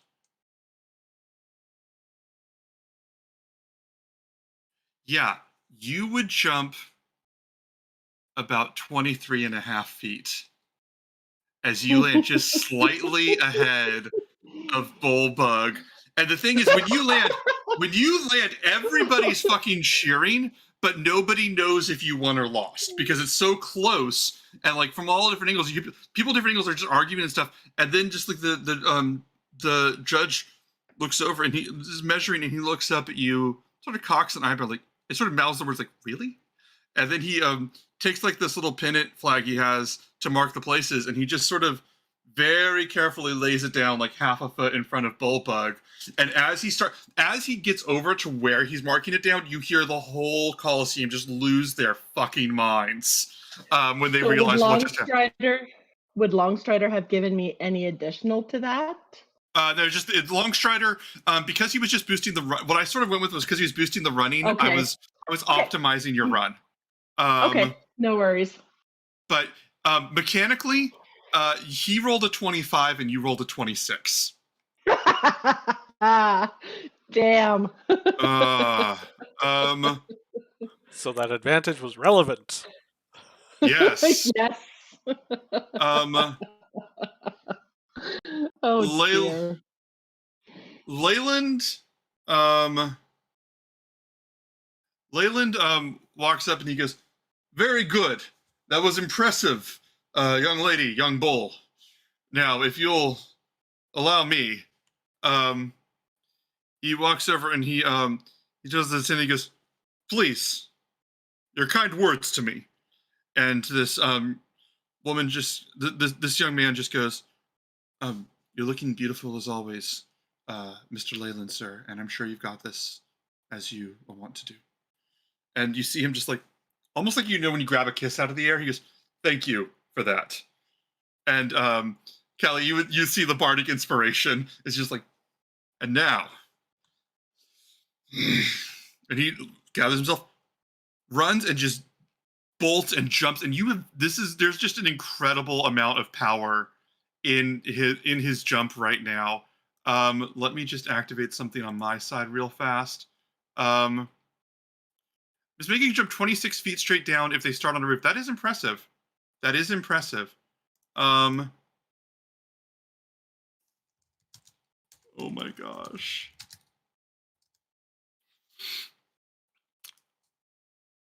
As he jumps and lands, his feet slam down about a full foot behind Bullbug's.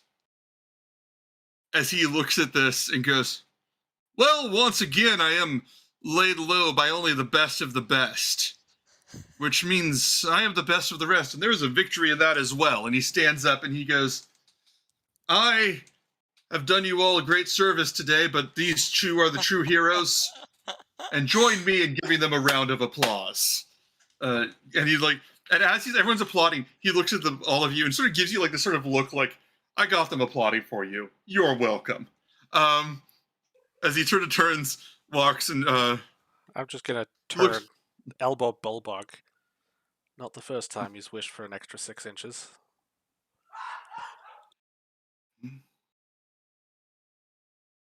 And then as this the next person comes up is Hatria, the Amazonian warrior steps up, and as she's getting ready, this woman is going to cast a blessing on her.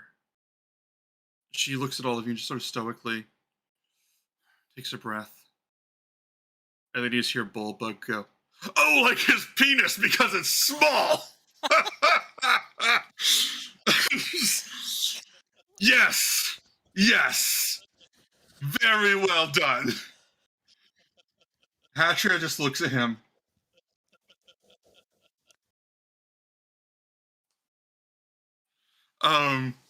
He goes, my apologies. I did not mean to be disruptive. We were discreetly challenging his masculinity. And Hatcher just stands over. I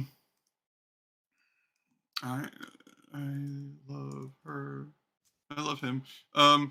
She runs, leaps. She runs, and as she's getting ready to run, Bullbug just goes, that was very good, Euphemia. That was very good. And she turns around, she stops and goes, can you please? And you hear the whole crowd just completely lose their fucking minds in anger and just and laughing and cheering everything. And she looks around and she looks down and her foot is over the line. And the judge just looks at her like he's terrified of her. And she turns and storms off. And Bulbo goes, Oh, I think we made a mistake there. Oh no. Did she like roll a 1? She rolled a 1. Oh shit! Damn! No. Damn! As Bulbo goes, I think this is why they say that body shaming is bad, but I'm not sure. This is why. I suspect we should perhaps buy some flowers. Yes. We should do that. I will get her some flowers. I should go. And he turns to walk, and the judge goes, a moment, please. And he goes, were you putting in for the flowers? And he goes, no. I'm gonna cut a little bit ahead. Basically, you guys are at the moment at the ceremony, because right now, this as it stands, Kiki Kiki's on the top of this podium with Euphemian in front of her. Bulbug is in the second place podium with Callista in front of him, and Laitland is at the third place with this young man just standing in front of him. And you hear Valis go. You hear King Acosta steps up and he sort of has like this sort of sour look on his face, like when you have to eat your vegetables kind of thing. And he steps forward. By the way, I want to say, like, as he's doing, you see Icarus, the dragon, just above on top of one of the top tower at the back of the stadium, just watching all of you and just sort of looking at all of you just curiously. And you see like this, like white, like this powerful white, like electric steam come out of his nostrils when he snorts. And King Costas opens his mouth to say something. And as he does, he turns around and Valis is striding forward and she puts her hand, she's sort of discreet, very, I want to say subtly, but like in sort of a stage settle where everybody can see it. She gives him this gesture of, it's okay, I've got this. And she stands up and just says, with her voice amplified, as I said, we want to celebrate the many different people of Thylia, and I can think of no greater celebration than to have one of the Minotaurs who's graced us and honored us with his presence, with the daughter of Pythor, and with one of the greatest human champions to come to this place. And Leyland just looks around. She goes, truly, the best that this continent has to offer, and I celebrate you now and I honor each of you. If any of you would like to give a few words. And she extends this magic. For a moment, Kiki, if you wanted to say anything, it would be amplified so that the whole stadium could hear it. Studio. I just want to say that it was an honor and an absolute privilege to be against you, Bullbug. And I'm sorry that, well, you had to watch me win it. But you almost got it. And it was a privilege. And he looks at you, just nods enthusiastically, and she goes, yes. Nobody else can hear him say it because only your voice is amplified, but he goes, I'm not sorry at all. That was fucking amazing. Did you see how far you jumped? That was great. And Leyland just sort of graciously nodding and smiling to everybody. Valis goes, we will have the next challenge soon. The javelin throwing the next day. But for now, rest, celebrate, enjoy the community that has come here from many different cities and across the lands in order to celebrate the best of us. Thank you. She just like strides away. Again, just this beautiful goddess, just stoic, got her point across, and Costas turns and sort of nods to all of you. Walks away. At this point, basically, you guys can go wherever you want, but like you're kind of allowed to leave the arena and welcome people in, but people aren't allowed to come in without you because it's kind of like it's your time. It's your time down in the arena. So you guys can do what you want, or we can skip ahead to the next day, or it is your action. Anybody? Could I be coming down into the arena with Seema? Absolutely. Yeah, Seema would be with you. She'd be with you this whole time.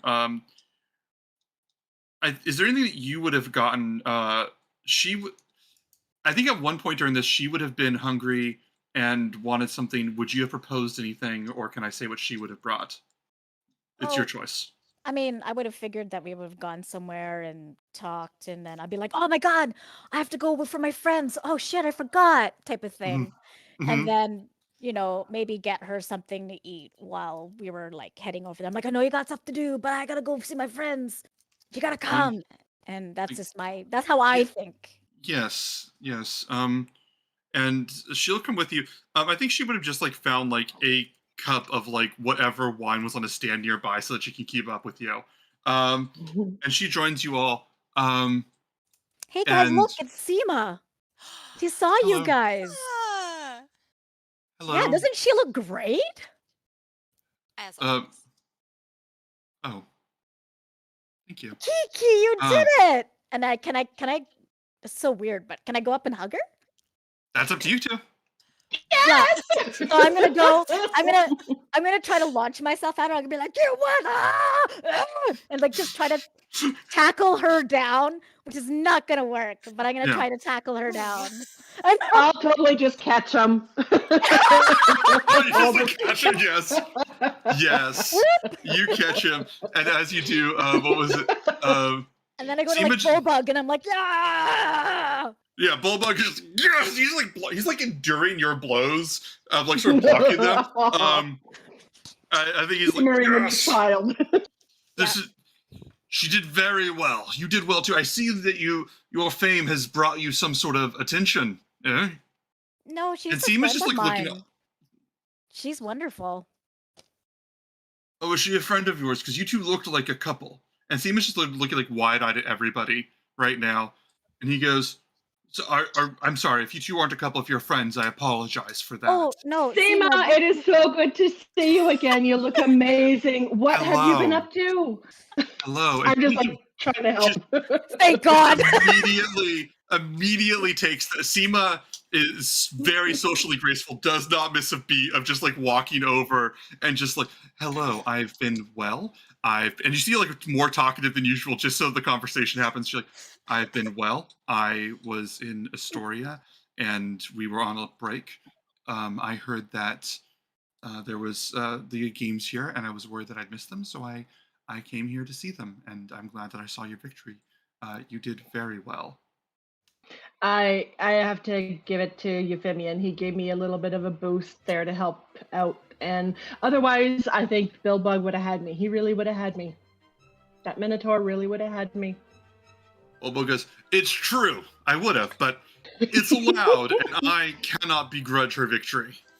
I have to say, so sorry, Seema, Bullbug. I haven't introduced you to Bullbug. This is Seema. Seema, this is Bullbug. She goes, He's "Oh, great. Hello. Roll an insight check. Who, me? Yes. Oh, okay. It's probably like the first time he's ever seen Craze so like animated. Yeah. 26 critical. 26 critical. You're looking Natural at her. 20, yeah. Natural Yeah. 20, yeah. You're looking at her. What you're seeing is like she's kind of thrown out of her comfort zone. Not comfort zone, but like she's usually like very aware of like how to navigate each situation. And you see in her eyes that she is socially savvy and aware enough of Mitros and its politics that meeting a Minotaur hero on day 2 is really a sign that she's missed a lot and she doesn't want to misplay that.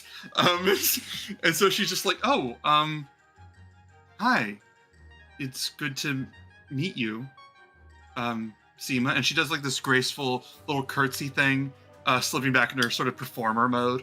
And he goes, yeah, your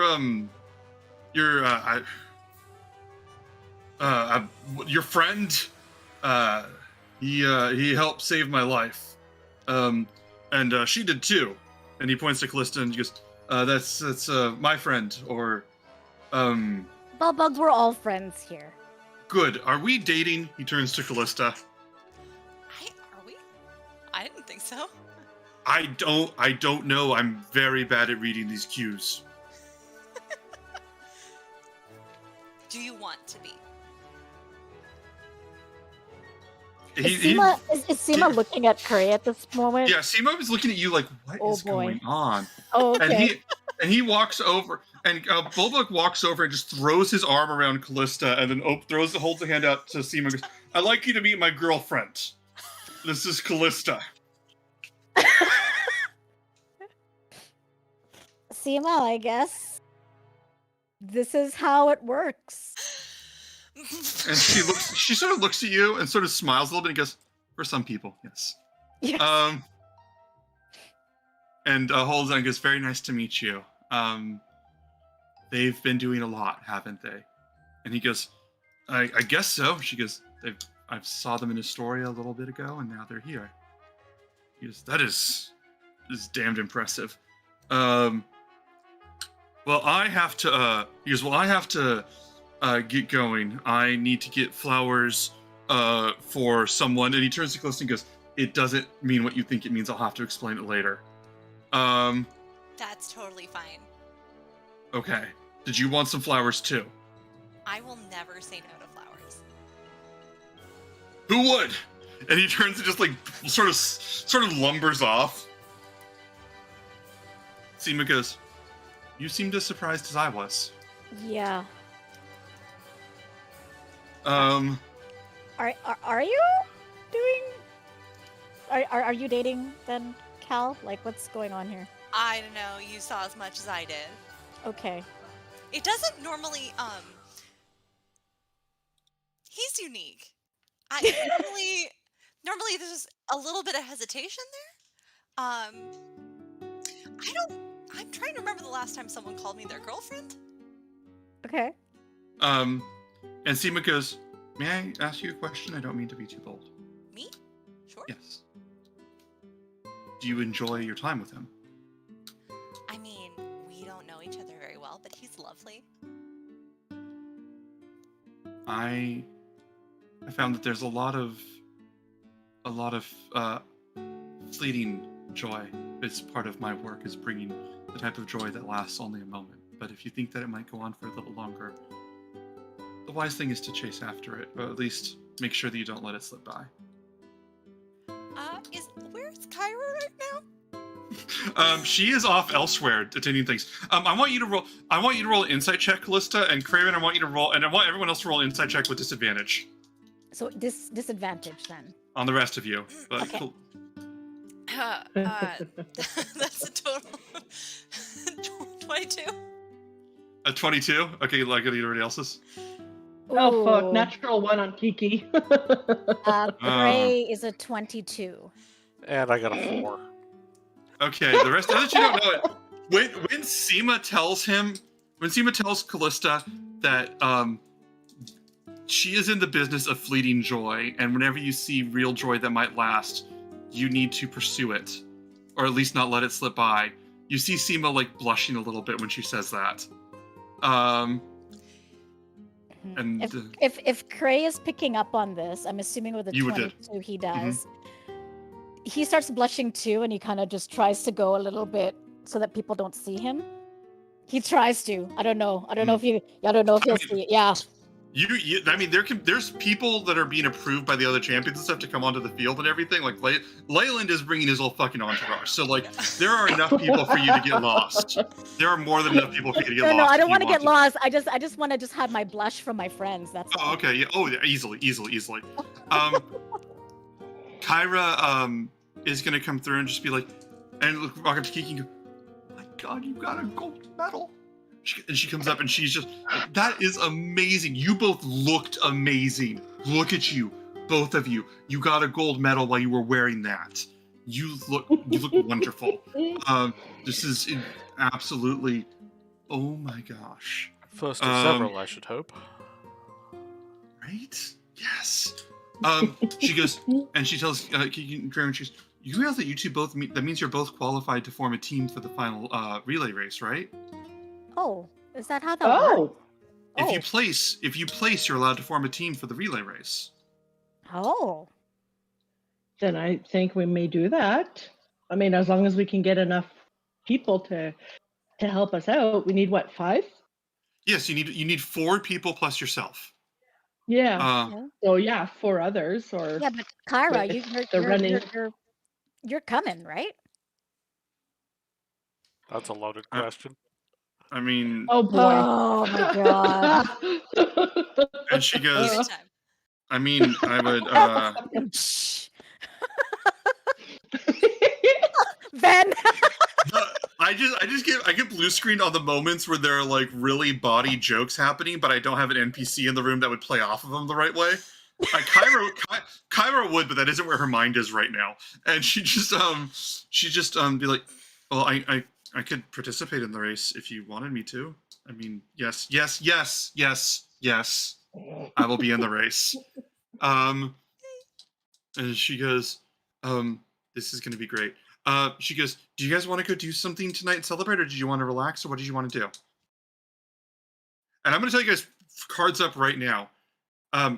There's things that can happen after this day if you want, but we could genuinely just fast forward to the next day of the games. So I would need a explicit group decision on that because, like I said, fast and loose with the timing here.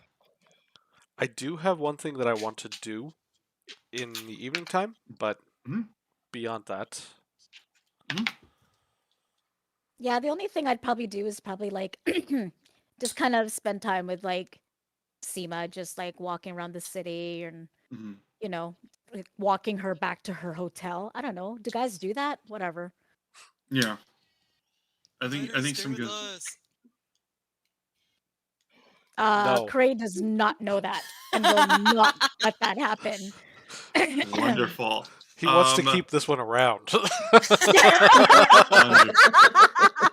That is fantastic. Yeah. I love that this campaign just became like this very open dating sim, like out of nowhere.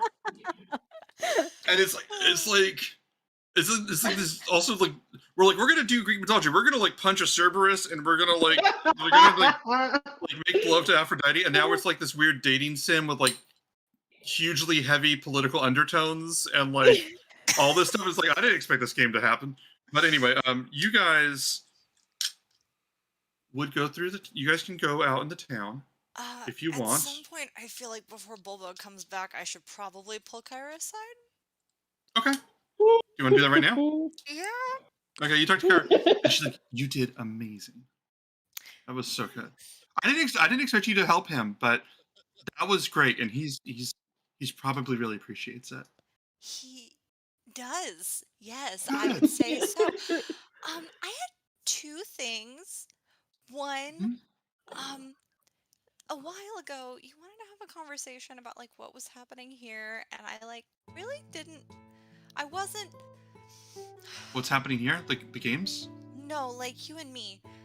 And then Bulldog announced me, and he called Oh. me, and he wanted to know what was going on with us. But then also Going on with you and me? Yeah. Oh, he wanted to know what's going on with you and me? Yeah, so he could announce me. He didn't know what I was to you. Well, you're my apprentice, right? Apprentice. Okay. Also, you should know that I think he's my boyfriend now. Oh.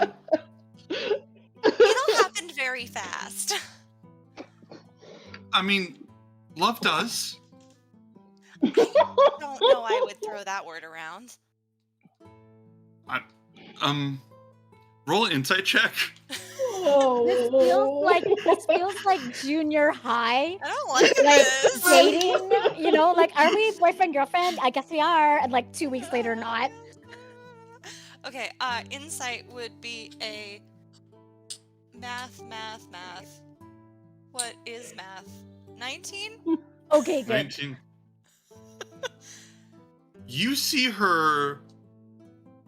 She looks at you and she is extremely confused. She's not hurt or particularly happy. She's like not feeling a positive or negative. She's just like, wait, what just happened? And she's just like looking at you and just like, okay,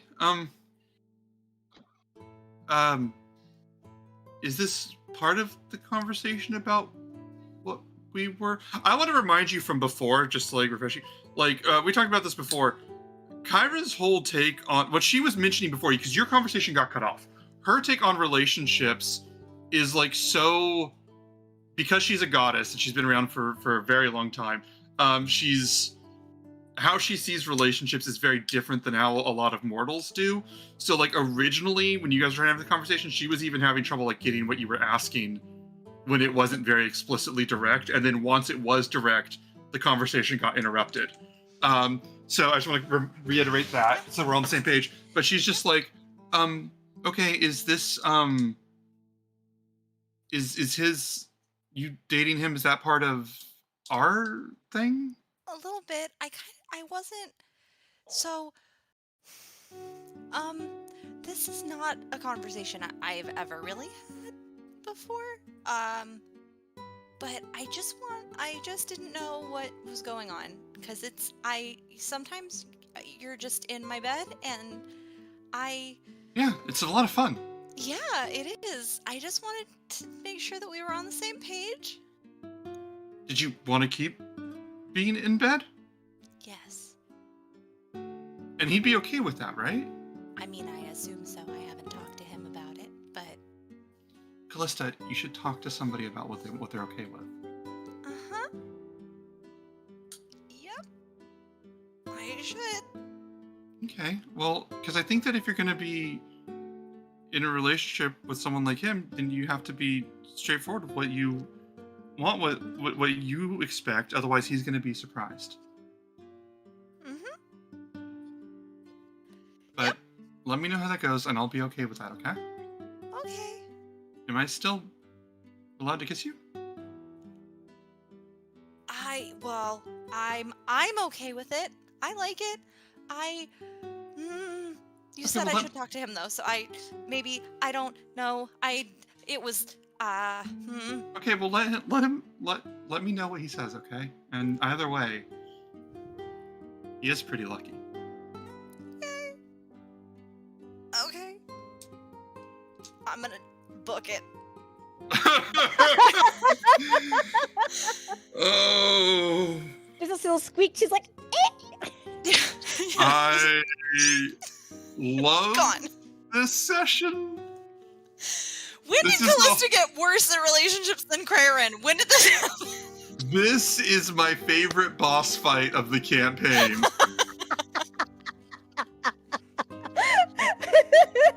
The big bad evil feelings. it only took 28 episodes, guys. That's all it took. That was fun. Euphemian, I believe you had something you wanted to do. Allie's never gonna forgive me for this. Bye! Oh. I am going to wait until after dark. And I am going to cast Tiny Servant on the paint pot and the paintbrush that I Uh-huh. can. And I'm going to give them the direction to go out and to write "fuck King Acastus" in huge letters on any flat surface that they could find. I knew it was graffiti. I knew it. Oh. Okay, give me 1 second, please. Give me 1 second. Fuck, there's a reason why we're called Roll for Bull. Holy shit. This is, well, one of you's about to roll with the bull, so okay. Fuck yes. This is... Fatima's got the correct response here. I'm just checking something on my side while you're doing this. I really want to do the Life of Brian scene, but I'm not going to. One moment.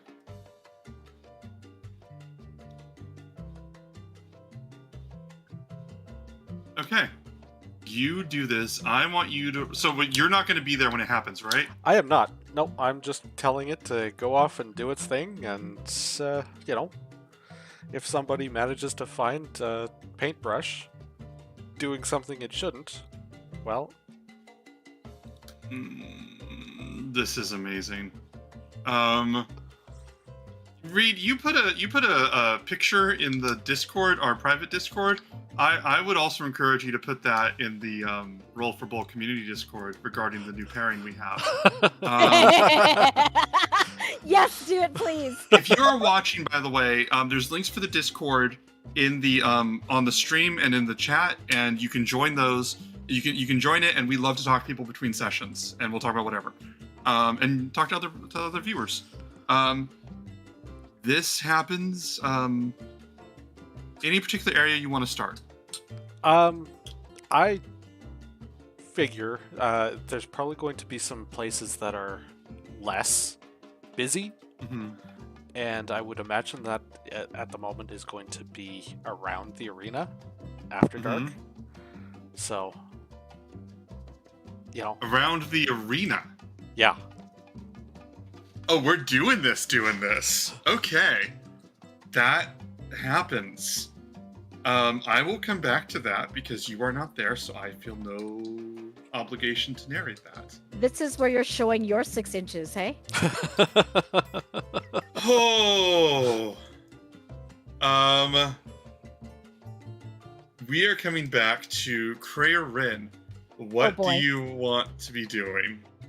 Well, at this point, I don't know. Like, I mean, after the games, and if we were finished like about afternoon, I'd say I'd probably just, like I said, hang out with Seema because like it's really flattering that she came by to see me. So then we'd just hang out and talk and stuff. But I figured she'd get tired a little bit, so I'd walk her back to her hotel room and just kind of like la la la la la, kind of like, when I first met her and I first decided she was like we were friends, I just like skipping la la la la la. Okay, so you're just walking, you're just skipping with her to her hotel room. No, I'm sorry. skipping after I drop her off. I'm trying Oh, to be a okay. man here. Oh, Okay, no okay. skipping Okay. until so after. you take her to the hotel room, and she would just be like, when you get there, she goes, "Thank you." I had fun today. Thank you. Me too. You do look lovely. Wow. How are your allies? Oh, well, we got off on a weird start, and I got punched in the face by Kiki, and She almost killed you. she nearly killed me. Yeah, you were there for that. Fuck, I forgot. Okay. How about But this? yeah. But I mean, we've been through a lot, and they feel like don't tell them this, okay? This is they're kind of like family, you know? They actually treat me good, not like a bloody loser, so I don't see how they whatever. would have done that. Mhm. And she says, "My troop. I've learned a lot over the years that sometimes what people say is the least real thing about them.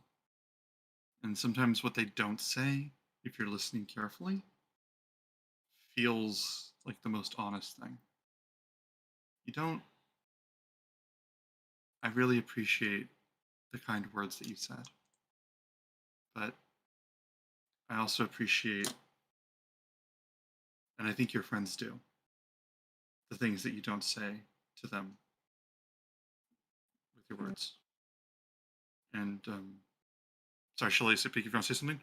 No, I just he just is nodding while she's saying this, but he thinks he's like, I don't know, not like the best contributor to the group while she's saying this. Um, she goes, "And if I can add one more thing." And she sort of leans down. And she sort of takes her finger and lifts up your chin, and she looks at you and she kisses you on the lips. I kiss her back, but I don't use any tongue. Mhm. She kisses you back, and she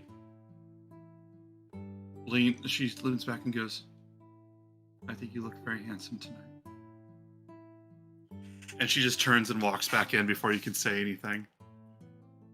I kind of whisper. She probably doesn't hear it, but I kind of whisper, "Bye, Seema. See you tomorrow." And then I skip off. La la la la la la la. Wonderful.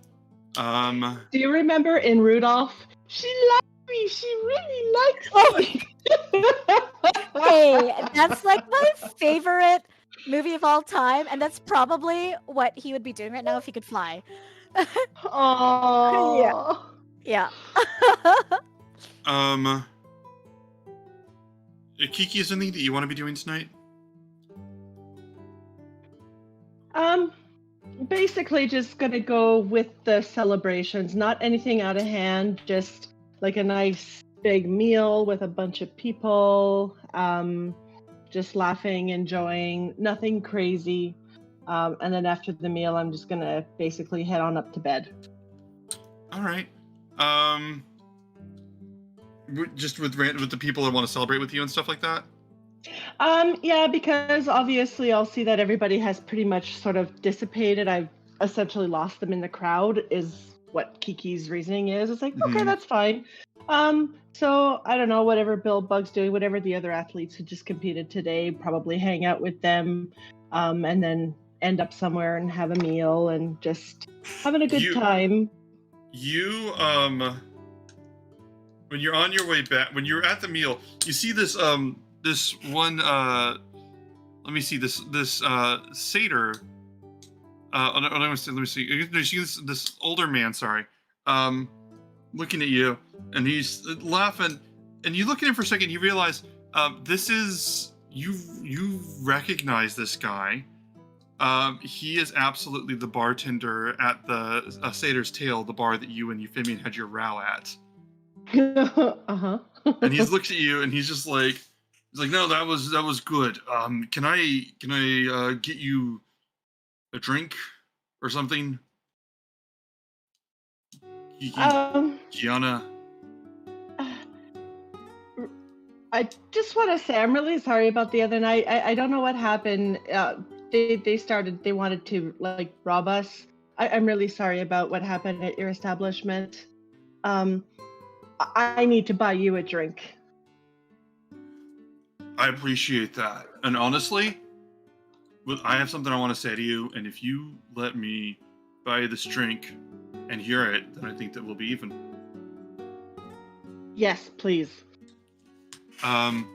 He what was it? He buys you a drink. He leads you over 1 second. What was it? He leads you over, he buys you this big drink, and he makes like a big show of like ordering the biggest drink possible for you, like the most fancy drink. And then he looks at you and goes, you did really well today. And I'll be honest, when I was watching, I was rooting against you a little bit because, well, I think you get. I would Fair. say That's fair.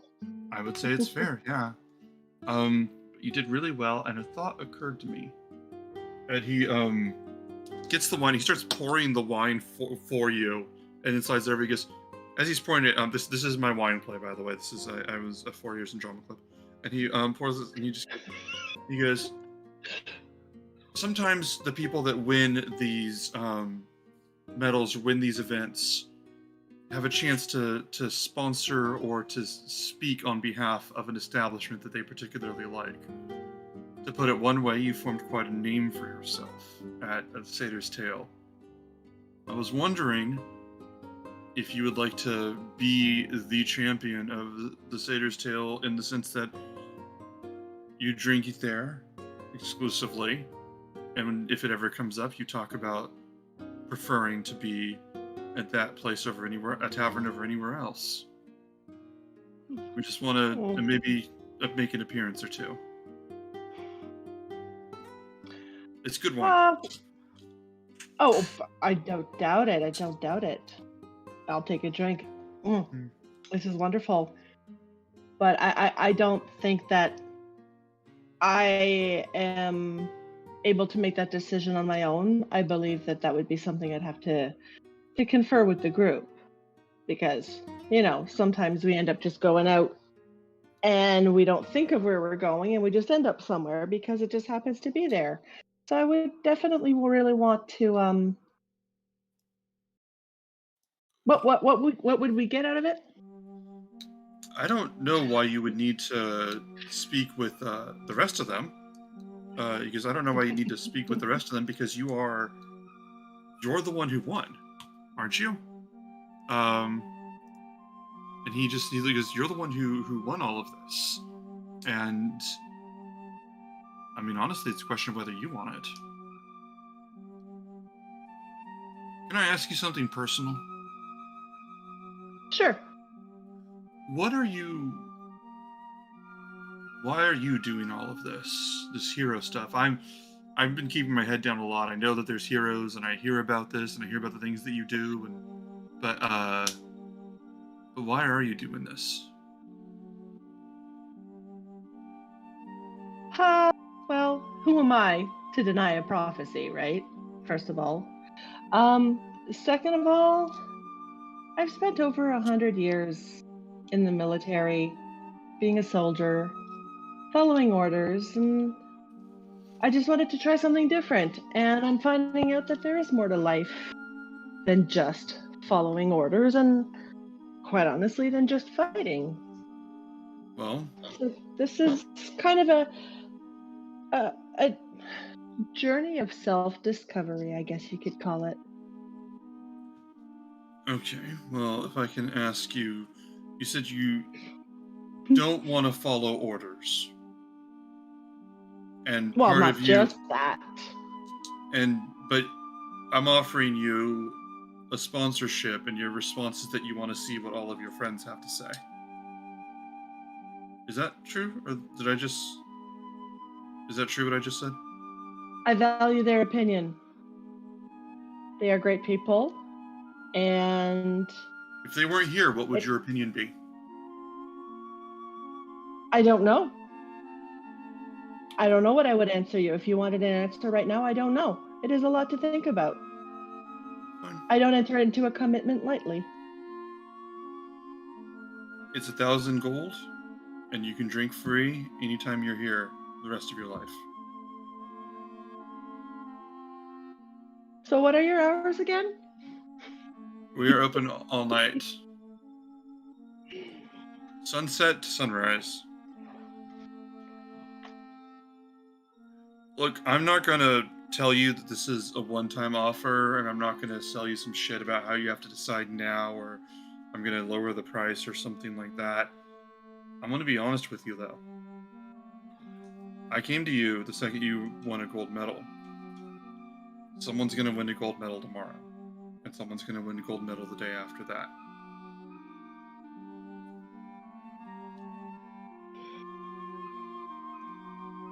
I'm not trying to twist your arm. I just want you to know how much leverage you have right now. I want you to make a history check, actually, Oh dear. which is not something I expected to say at this juncture. History check. That's a -1 for me. So that's Do it- do it- 1. So, Do with advantage. Sorry. right. 3. 3. You Yeah. got a 3 and a 1. Yeah. So I rolled a 2 and a 4 and a -1. Okay. Well, there's a little bit of a skip to what he's saying based on something that I said before, but I cannot clarify it a 3 or I just cannot rationalize God clarify. damn it. But but yeah, it just sits there and goes, all right. So you just come to the tavern, I'll be there. I'm not gonna be. I don't feel the need to kiss your ass anymore, but I do appreciate who you are. That offer's good. That offer will be good until I find somebody else who I think would be a good fit and would take that offer too. That's not pressure. That's just the completely not bullshitting you.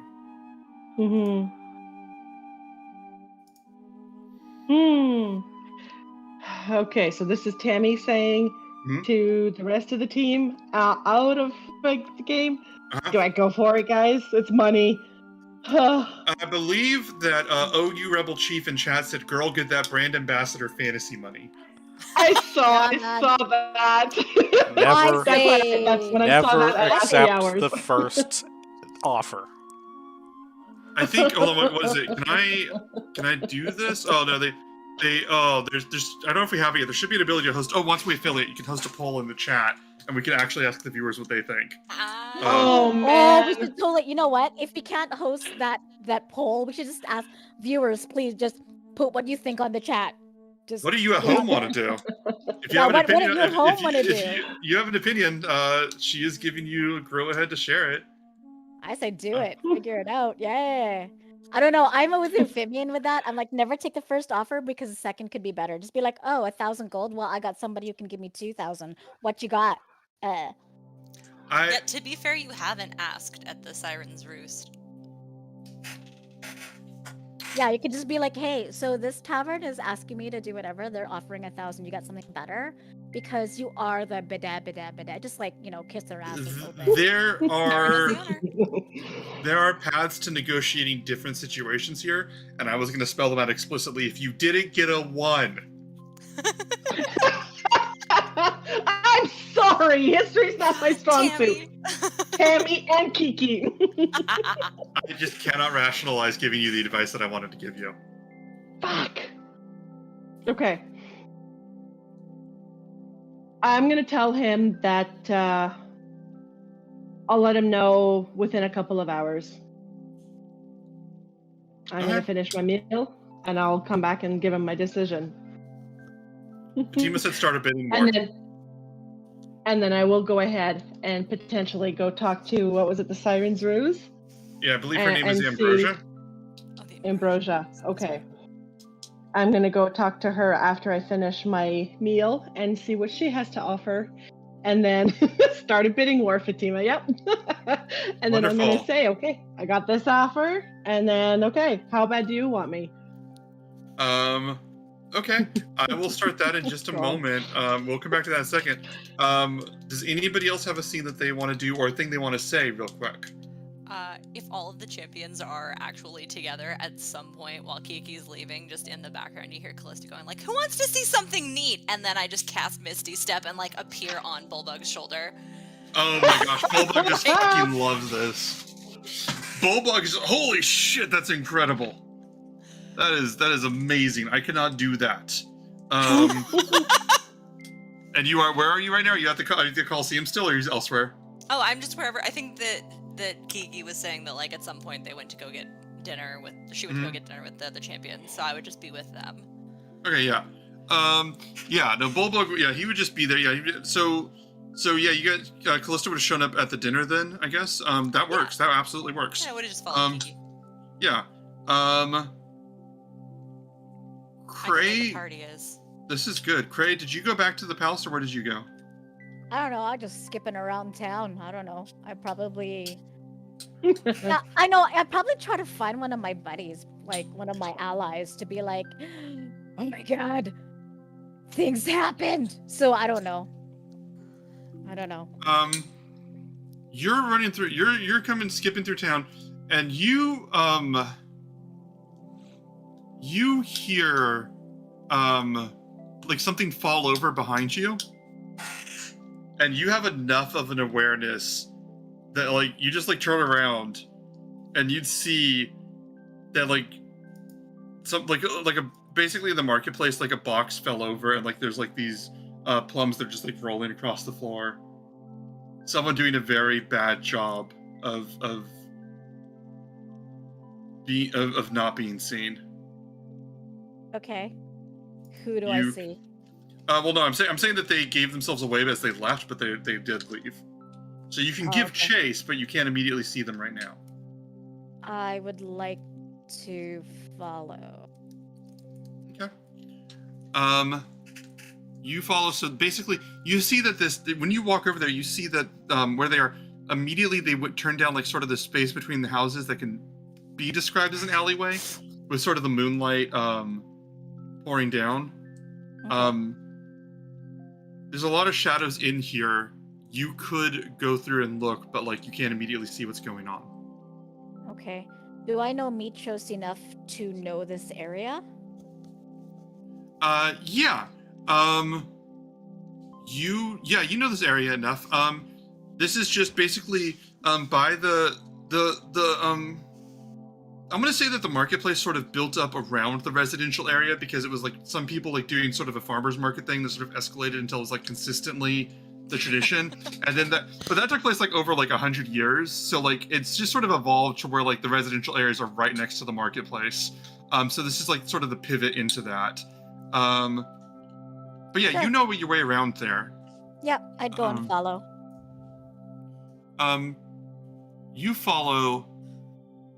you see in the basically hiding, you have dark vision, and you are more perceptive. Actually, roll a perception check. Oh, okay. Perception.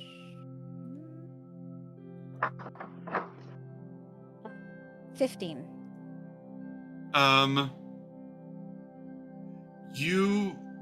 What was it? You look, and let me see one last thing on my side.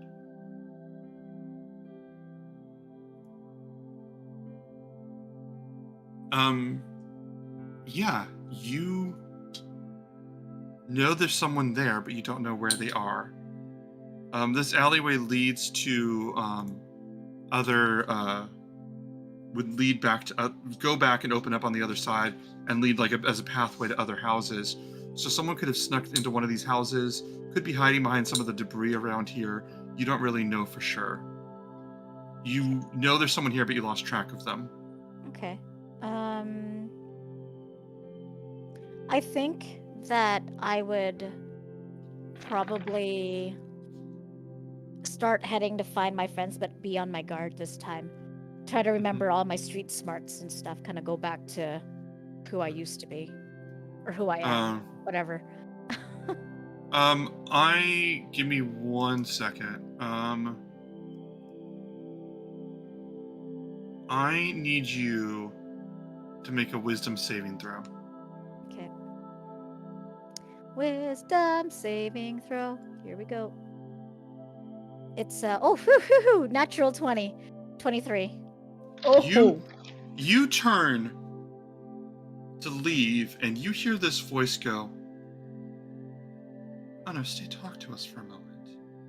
And this other voice goes, "Chat," and says, "Discuss."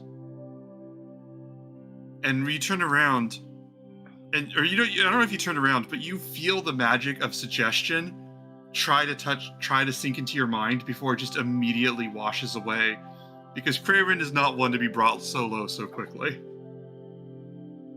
Okay. At that point, You definitely know there are two people here. Jin obviously knows who they are, but Craven would just know there are two people here. all right. So Cray would kind of get kind of low, just be able to either dash or not, and be like, "What do you want? Who are you?" And what was it? And you see this young man stand up with short black hair and green eyes, and he says, "My name is Trellis. Good to meet you." And he steps forward, and you see he's wearing these, almost like these religious robes. They're clearly representing Lutheria. And he goes, "I'm out right now, and I know that there's a lot going on. I wanted to speak to you away from prying eyes, if I may." What does I the apologize bitch for want? And I don't mean you. I mean who you follow. Oh, I haven't spoken to her about this. This is entirely me and my own sect. Okay. We spoke to your friend Crayrin before, and we spoke to your friend. Oh, sorry, I'm- Euphemian before. Sorry, we spoke to Okay. your friend Euphemian before, and we made him an offer for the Horn of Balametria. He didn't seem to recognize the opportunity that we gave him. We wanted to offer him a significant amount, 5,000 gold, for the horn once you were done with it, which you may well be. I don't know. Did that interest you at all? Is that something that we can discuss? I'm a street rat. I've always been a street rat, and I'll probably die a street rat. I don't need money. The horn is not mine to give. You need to talk to Euphemian again. He goes, "Okay, well, that's completely understandable if that's your opinion, and there's no changing that." Listen, I'm just here to support the group. I don't really give a shit one way or the other. So, They make the decisions. I'm just here to be here because apparently I have to be. Listen, if you talk to Letheria again, tell her, that was a neat little trick she tried doing. Trick? She knows What trick? She'll know. Oh. And you see his eyes light up with understanding. Just tell her, Crane says hi, and Crane will always say hi. And he reaches out his hand and he goes, I'd be glad to deliver that message. It's good to meet you, Crayren. Are you going to shake his hand? I'll bow. All right. You bow, and the moment you do, you feel this sort of searing pain from the top of your head ripple through your body as if, like, your blood is beginning to run cold in the literal sense that it's shutting down. Yeah. As you just shut pain, and you feel his hand on your head, and you look up, and he's got his hand pressed to the top of your head, and you realize instantly he's casting Inflict Wounds. Can I do something? Can I try to, like, I don't know if I can try to counterattack him or not. Yeah, well, yes, in a second. He does 11 points of necrotic damage to you. Okay. As he looks at you, you can try and counterattack right now. He's going to say something, but you have a moment to react however you want first. Let's see. Let me just take the 11 damage first. Mm-hmm. So let me take the 11 damage, and I'll be like, oh, by the way, tell her fuck you, and I'll go ahead and, like, try to attack him. I don't know what you want me to do, just, like, attack him with, like, regular... Sure, make an attack roll. Absolutely. I'm gonna take... So I try to hit him for... with a 26? You go to hit him, and behind you, you just hear... And you feel these 3 purple crystals just dig into your back. Yeah. As a readied action goes off. Yeah. You take 8 force damage. Yeah. Do you still want to go through and hit him? Because you can. Oh, yeah. Oh, okay, yeah. Strike him. Roll the attack damage on that. Okay. Hi, Tammy's mom. You're 5th level, right? So you have Stunning Strike now? She's got this. She's got this. So I'm gonna hit 10. 10 damage. All right, you hit him with 10 damage. He sort of calls out, and no, he doesn't even call. He just sort of like lets out like this sort of grunt of surprise as he falls back, and he looks up at you, and he's just like massaging his head a little bit, and he goes, "I honestly did not speak to her before, but if you have some sort of grudge, I'm sure it'd be doing her a great honor to turn you in." Oh yeah. And then I'd like to do a key point and do flurry of blows, 1 on each. On both of them? Okay, so attack him. Roll 1 attack roll for him. Okay. How do I do attack again, guys? Oh my god, I'm scared. Okay. Let's see. So unarmed strike, right? Or flurry of blows with my staff. I can't remember. Yeah. It can be with I think it's unarmed strike. Yeah. Unarmed strike. Okay, so I'm gonna go. Oh, here it is. Flurry of blows. I'm just gonna go ahead and hit. And that's a 16 for 1.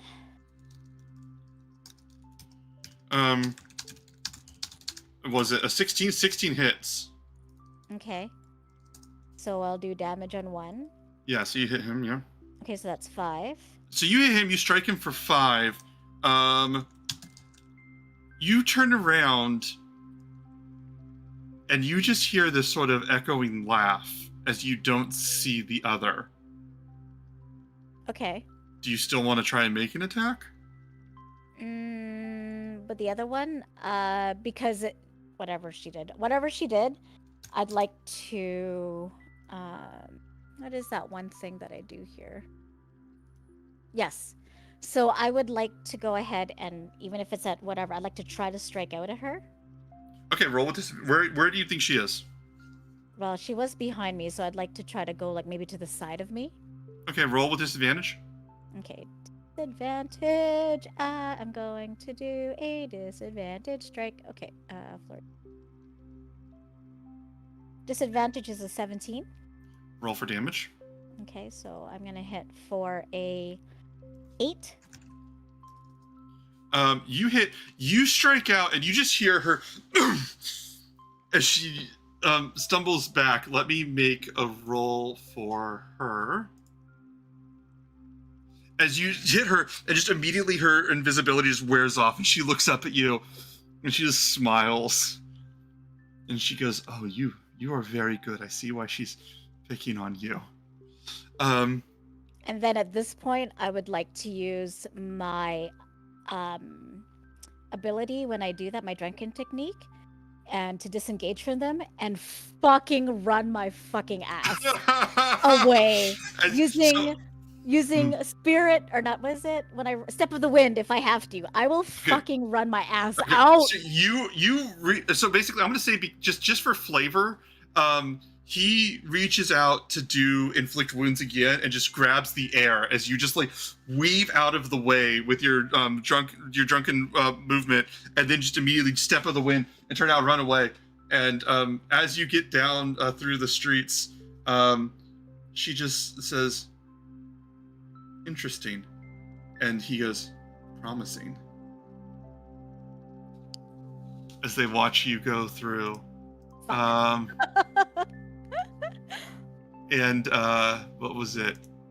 As you guys as you head back, Euphemian, are you back at the palace? Yeah, I would imagine that after, I probably would have joined for some revelry, but, kept it down a little more low-key than the last couple of nights, and then probably gone back to the palace with everybody. You go back to the palace.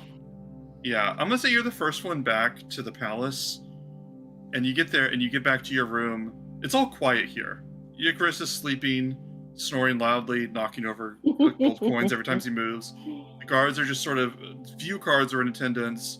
The throne room's empty that you pass through. You make your way to your room. When you open the door, you see a very tall, beautiful woman in a golden dress. Turns to you, and you see Valis looking at you sort of calmly, stoically. And she looks like she raises her eyebrows like she's waiting for you to speak first.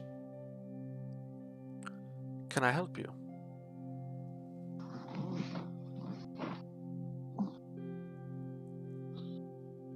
You may say what you want to say first, explaining yourself if you wish.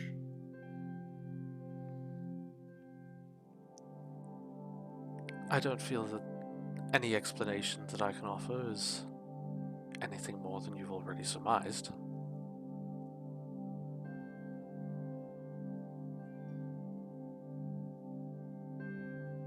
I don't enjoy or support immaturity.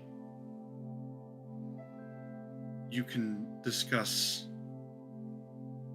silly gestures and pranks with my sister.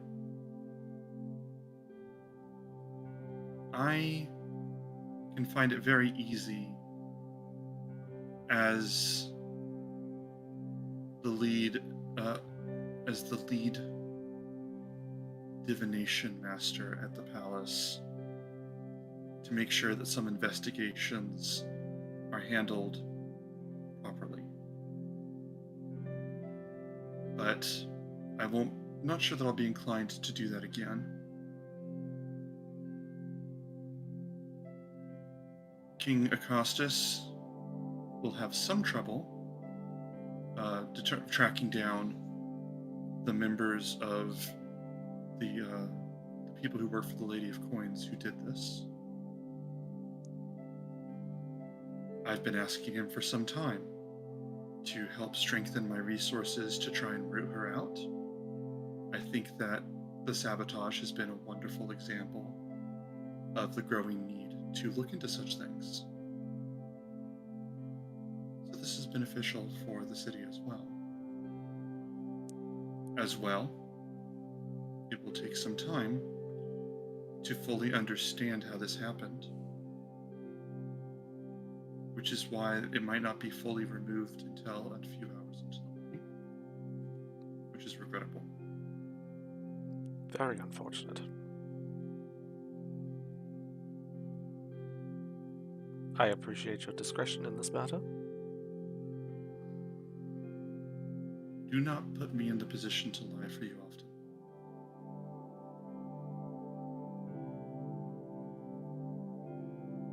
May I say one more thing? By all means.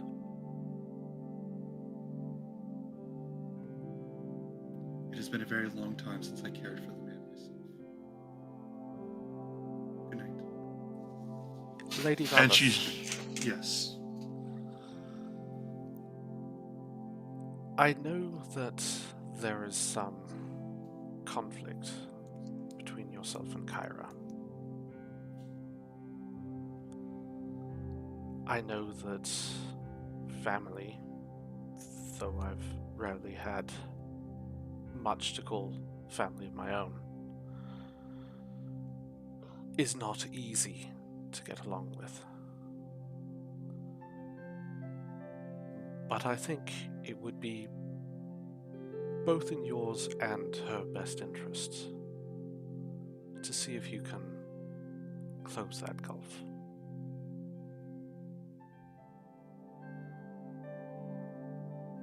For both of your sakes.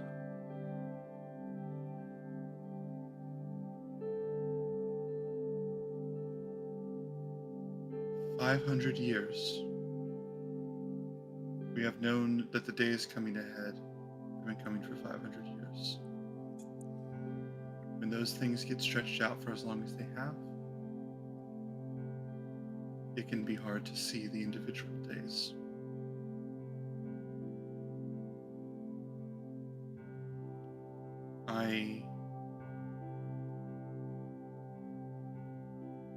There is a lot to appreciate about her. I know she'll be leaving soon. We'll try to observe the individual days. Does that speak to your insight? I hope only for your best interests and for hers.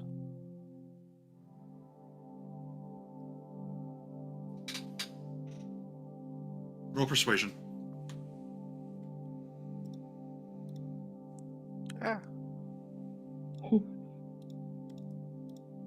Sorry, I've got the wrong thing up here.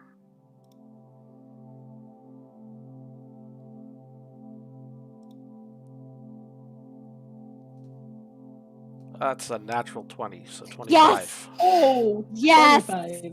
Yes!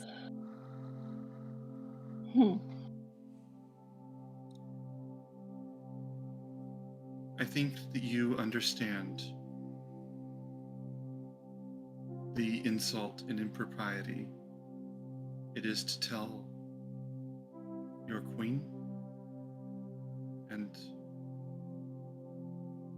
your goddess her business and how she has to carry on. Especially after you've had time to face everything that you have and appreciate what we've done and who we are. So it must have meant a lot to you that you would wish to say that. And I will give those words the consideration that they clearly deserve.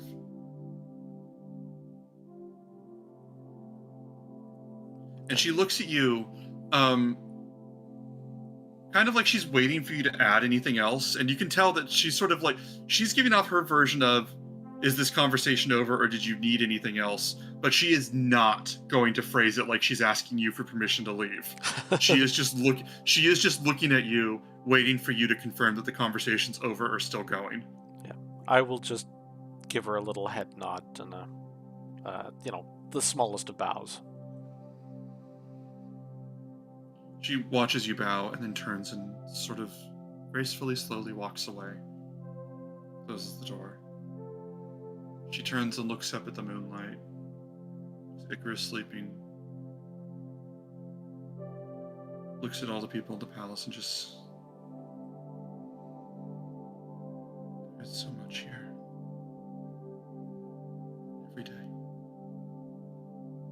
she leaves to her chambers, and that is where we're going to end the session. Thank you guys for this. Thank you for this session. If you are watching, please feel free to follow us or to join us on the Discord. We would love to chat with you. This was an unusual session. I was 3,000% ready to take down Craerin, not kill Cray, but take this in a different direction altogether. That's part of his self-preservation, baby. He knows when to run from a fucking fight. If I'll be honest, I was doing a total trust fall there because I was like, Jin will know that she cannot take both of these people at the same time. Yep. But however so either you're going to lean into the story it is that you stay, or the story it is that you leave. Mm-hmm. And I'm like, because I don't think you're going to try and take this as a straight fight. So I was just kind of curious what you were going to do. Oh yeah, no, I wanted to have enough of because I know Lutheria, Cray has no love for Lutheria, so even if these people have nothing to do with whatever, they're still her agents, so he just wanted to be like, give her a fucking message for me, you assholes, and then get the fuck out. This is a good message. And yeah, like I said, just a Craven-shaped hole in the wall. Ginny in the Discord put a Roadrunner running away. Yeah, and that's what Charles said. Because there's a lot of people in the city that don't know the whole epic saga, and so they're like, yeah, they're literally just people who worship Lutheria, wanted that horn, and once you said that, it immediately clicked with them in their mind. Oh, we have permission to kill him. Was kind of how he took that, and they're like, okay, that's new. But yeah, thank you guys for the session. Very much. We're going to be here next week. We're going to be here next Monday. Valentine's Day one. Should have held off on all of this for then because we got a lot. We have relationships now. We did actually. Cray went on his first date. That's nuts, dudes. And he got kissed. I know. That's so nuts. Oh my gosh. Considering And he gave 2 compliments within a half a day. I know he's changing, guys. I don't know if I don't know if Jennifer likes this growth Cray is doing. Cray was an asshole, so I don't know. If you are watching, can I ask you if you do us a follow, because we're trying to hit affiliates, so every follow helps. You guys are wonderful. Oh, a few guys, please help us. Yeah. I will see you all soon. You guys have a wonderful night. Wait, I don't know what I'm saying about Reed. You're the one who ends the stream because you're the one who runs the stream. So do what you like. All right. Well, give him the power. Ultimate power. All right. Well, I'm going to sign us off now. Have a good night, everybody, and thank you so much for joining us. Thank you so much. Thank you so much. We love you. Bye.